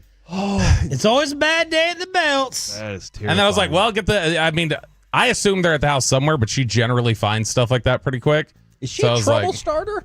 No. Okay. But now I'm gonna have to look around and see if I can find them, and if not, then it's like, all right, we'll call the apartment and tell them to change the locks, and just hope nobody takes the cars then, because both the fobs are on your keychain. And Bobby came in all disheveled this morning and lost and clothes I did. on My backwards. pants were backwards and Is my it the underwear. key? No, I didn't even know about the key till like an hour and a half ago. You can get new fobs, right? You can get it reprogrammed. It's They're like expensive. $200. I don't know. $200 At for a least. fob, but to get it reprogrammed to a Oh, and I got to do my different- taxes today. What a mess. What? I got to do Oh, my taxes yeah. today. Today was the Do you final do day for the quarter? extension. That's right, it is. Yeah. Why were you disheveled this morning? I don't know. I was just getting ready, and I was clearly like out of sorts. Because then when I went to the bathroom when I got here, then as I pulled my pants back up, I went to put my phone in my pocket, and I was like, the pocket's not there. Oh, it's back here. And then that's when I realized, oh, my underwear on backwards too. I got this all mixed up this morning. Oh no. And then, so therefore, you can't give her grief because of what you do. She doesn't know that though. Oh. So as soon as she knows, like, I Don't guess you think then there's a leaving problem. your keys But yeah, in the door I is think worse leaving than- us vulnerable to robbers is much worse. Are you walking in with a bunch of groceries? Is that why she? Yeah. You 'Cause put Sarah the will key. do that occasionally. Nobody from the family. I help? will. Well, you live in a house. It's more. Let's see private. what her You think. exact what Yeah, her we exact enter description in the of this rear of my was. house. Like she had to be carrying some. I heard She that. she had taken the kids to get ice cream. She said we got home from Handle. It's 9 o'clock. No, this is last night. Oh. I unlocked the door, ran over. She had to get like a package that had been delivered to our place for one of our neighbors. She grabbed it. She ran over there. She said, I remember leaving my keys because I was like, I don't need them. She said, if I would have left them in the door, I would have seen them coming back. Jacob would have seen them, or you would have seen them, or someone took them. So she's now convinced herself. I don't think she left them in the door. I just don't. But I think she... Because would you have hurt? Do you close the door all the way shut when you leave in the morning, or do you let it kind of go so that you hear the jingle? No, so she thinks this Because if happened. you put your hand right, you see how I break things down, Corey. 6:30 last night to when I got home last night at 8:30 and there was nothing in the door. So she's saying it would have happened last night in a 2-hour window if she left them in the door. I don't think she did. I think what's more likely, and she says no, I think what's more likely is if she was running in, frazzled and stuff like that, she ran in and like tossed the keys or something, and they fell behind the cat. That's what I think happened, but I won't know till I get home. Yeah. Plus, Bobby loses his wallet. He forgets his wallet at home. Like you would never be able to date Bobby, by the way, Kevin, with these type of No. You know how long my registration was out? organizational. Anything to do with taxes till today? Yeah, man. Gosh. You're doing your taxes on an extension on the last day? Yeah. Kevin, rank. Because everything was so confusing. Jacob worked last year, but he was technically ours. And like there were all these confusing factors that were coming in at the last second that I was like, I need time to, and all I did Have was you like, ever considered getting an accountant? no. I don't I make that have kind an of money. account. I still do them late. Kevin, rank the analness. What? Whoa! Yeah. I know this is usually cool. Chop 1. Hey, come on. You broke Kevin. Rank the analness here. Mark that. Okay.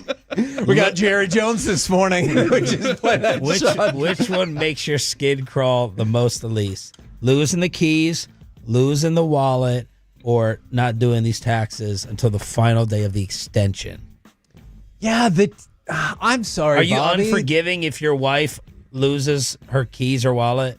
Are you just like, gosh, how can you? Or do you ever do it? If they were left in the door, that I think would drive him nuts. Yes. If that's why they got lost. Like, that is the worst version of What about this. leaving them in the car? My wife leaves. She checked the car I already. shouldn't say anything. she checked the car already. The, There's not the taxes. No, but what's worse? Perplexes Is it me more the most. understandable? Car If it's a makes more fob- sense to me. If it's a fob, it's more Because you understandable. can put it in the side, or especially now with push to start, it but can be. Does yours not when you shut the door and the fob is in there? Beep does it and not alarm? beep or honk? I know mine. Yeah, honk. mine does If too. the car's running, it'll do That's it. If 'cause it's you have off, a new it truck won't. from. From But you have Platinum Chrysler Dodge Ram Jeeps. Platinum's But the even best. if it's not running, as soon as I shut the door, the keys are in it. It'll go. Yeah. No, my car doesn't do that. And plus, I would think I realize that as soon as I'm walking to the door and can't unlock the door, that I left the keys in the car. Back to the anal. Yeah, back to it. What makes you more most anal? I think it would be the taxes, then the wallet, then the keys. Okay. Because I feel like the wallet. Do you always do your taxes on time? Do you ever file extensions? Yeah.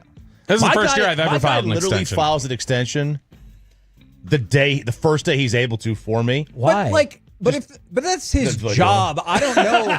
I don't know how many different taxes he has to do. Yeah. We just have to do our. I don't think I'm a premier client. Yeah. So I think he's got other guys. He only makes a little bit off me. Bro, so you need to treat this like an agent. Like you need to be his Micah to Mulligeta. If you're low on the client list, you need to maybe find the person. He's a practice squatter hold at this out. tax place. Yeah. Hold out. Show hold up. out. RJ just looked at me. I need that video clip of it. It looked at me. Just doesn't want to do it. He doesn't want to do it. And the way he just said it, there's something here. You're getting some type of benefit behind the scenes. Otherwise, you would not put up with this. See, that's the thing. The people who he gets to you do change your cardiologist in an instant. No, I'm back. Oh, I'm back. He changed locations. Oh. And it's still convenient for me. So the location's still convenient. He reminds me of this Nate Bargatze bit where he's talking about it. He said, if we hire somebody to do something in my family, I guarantee you that's not what they do primarily for a living. And he said his business card Your literally. accountant's not a real accountant? No, he does something else. Oh, okay. He is. But he's like his business card says, how hard can it be? It can't be that hard. Like those are the people Choppy hires. Choppy will hire somebody who's like they do other look, things. I have certain requirements with an account. Like I want my accountant to be Eastern European. I think got they're a it. little bit shady. I want them to be. This guy's. I think. Can we say that? They get a questionable tax break Little for bit. you. They just scared you early. I think. All right. I'm more concerned about your cardiologist. Yeah. Did you leave your cardiologist not because you thought they were doing a poor job, but because it was inconvenient driving-wise for your heart doctor? Well, where to where? Where did they go? Oh, he's a half mile up the road. Now it's gonna be different because we're moving locations here, like our station. So am I going to be taking the same route? And I wanted to make sure that the new location was going to be on a route that is not too far out of my way. Do you have to sprint But it's there? your heart doctor. Yeah, you can find another heart doctor, bro. It's all the same. He's on schooling. like number 2 though. There's a lot of heart doctors. It's all the same schooling. They all know this. It's all Google. No, they don't. They just Google They're- everything. He calls my Somewhere- dad during a holiday. Yeah, somewhere in the world, somebody has the worst heart doctor who got the worst grades. You apparently did not, but you had to drive a little It's probably further. because this guy's last name is probably like mine, probably. Oh. That's the only. That's his second stereotype of jobs to hire. From a cardiologist, that's the only. That's Trump's my pre- America, we're that's- back. That's my prereq. So you have all prerequisite. kinds of We can say these bizarre things. geographically I have based. geographical, ethnic requirements Oh, that I have goodness. on certain. All praise to Allah. on certain. You can say it about Indians. Services. No, say it about others. You should have played We that. just, yeah. What's a lawyer? Do you have a No, Corey. Okay, I don't think. Let's not, because I have one in my mind, and Bobby, we could probably jinx ourselves at the same time. Saying, don't get yourself in trouble. Had so many things to say during this segment. Stick around tomorrow And I haven't morning, said as any we'll of be them. on in the morning spot. That's after right. you guys are That's suspended. right. Holy moly. Yeah, back to the Stars. Yes. Way back. Yes. Why are they starting so late for the home opener in DFW Central Time? Because of the TV schedule. You know this from the playoffs. I understand for the playoffs. Like your regular season games, if they're going to be nationally broadcast, are all going to start at 8:45. I think I know the answer. That doesn't happen to the Mavericks. Okay, I don't mean this sarcastically. They never put the Mavericks on at 9:30 in Dallas. Have you looked at when their home opener starts? I'm pretty sure. Who? The Mavericks against the Spurs. I'm pretty sure that game's at like 8:45. In Dallas? In Dallas. Gross. Because of TV. Yeah. So you would prefer, I really mean this, and I think I know the answer. You would prefer, screw it, just no national or as few national games as possible. Go to Victory Plus, start at 7:30. Yeah, what do I care? Okay. I don't care if they're broadcast. gotcha. The only national broadcast I cared about was TNT, and they butchered that. I didn't want to hear those announcers anyway. Okay. So, like, you know, I just... Who were they? I know. I don't even know who they were. I don't even know their names. I thought you had another stereotype. No. no. If you're He gonna does. take- He if you're does. gonna give me Wischusen or McDonough, right? Now, those, I think, are the two best. McDonough is awesome. I think McDonough is the best all-around announcer in sports. All around. Ooh. He can do Over everything. Nance? Or Harlan? Don't start him on Harlan. I like Harlan, but here's the thing. Harlan makes a Tuesday night game in December sound too important. Just bring it down a notch. That's Gus Johnson. I know I've heard That's that Gus before, and I know it drives me nuts. And you wonder we never Gus get Johnson Kevin. is the first jump shot of the game, and he goes, ah! Yeah, just bring it down a notch, man, okay? We never get Kevin Harlan on this show. You wonder Game why. 11. We'll be all right. Just Man, it's I've game not 11. heard you take your job too seriously. Yeah. From the announcer. He puts the hate on perspective. every announcer out there. I think it's his secret, like, bothersome thing that he never became Look, like Sandler. I like Gus Johnson, but I can see that critique more than The Harlan. legends robbed him of it. The legends, the legends. Because you were too fun. That's too fun. What's your nickname for Al Michaels? Alsomnia. Yep, there you go with him. Has it always been that way, or has it gotten there It's gotten for you? there. Okay. I like it. I used get to, that. Al used to be really, really good. I just think McDonough is the most versatile. I think he could do so many He's the things best in hockey. and do it well. Given other things you said in the segment, what did you think of Howard Cosell? That's great. But I don't really remember him. Good job, Choppy. Way to be. Way to be. Way to be. We're back Is that tomorrow. how you wanted to end that segment? Yeah, way to be. We're back tomorrow with the KNC Masterpiece next on 105.3 The Fan. Uber Eats has low fee product? I gotta remember that. You know, they say in order to remember something, you have to forget something else. Okay, now that is a very cute haircut. That's like a little shag. I've never seen it before. Well, I mean, of course you have. It's the Rachel. Oh, is that your name? No, I mean like your name. No, I'm Jen. Your name's Jen. Right, but I just mean like this is your haircut, but that's hair on your head. I'm not saying this is your hair. Okay, forgive me.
Farm Squad.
By our D&M Leasing Studios.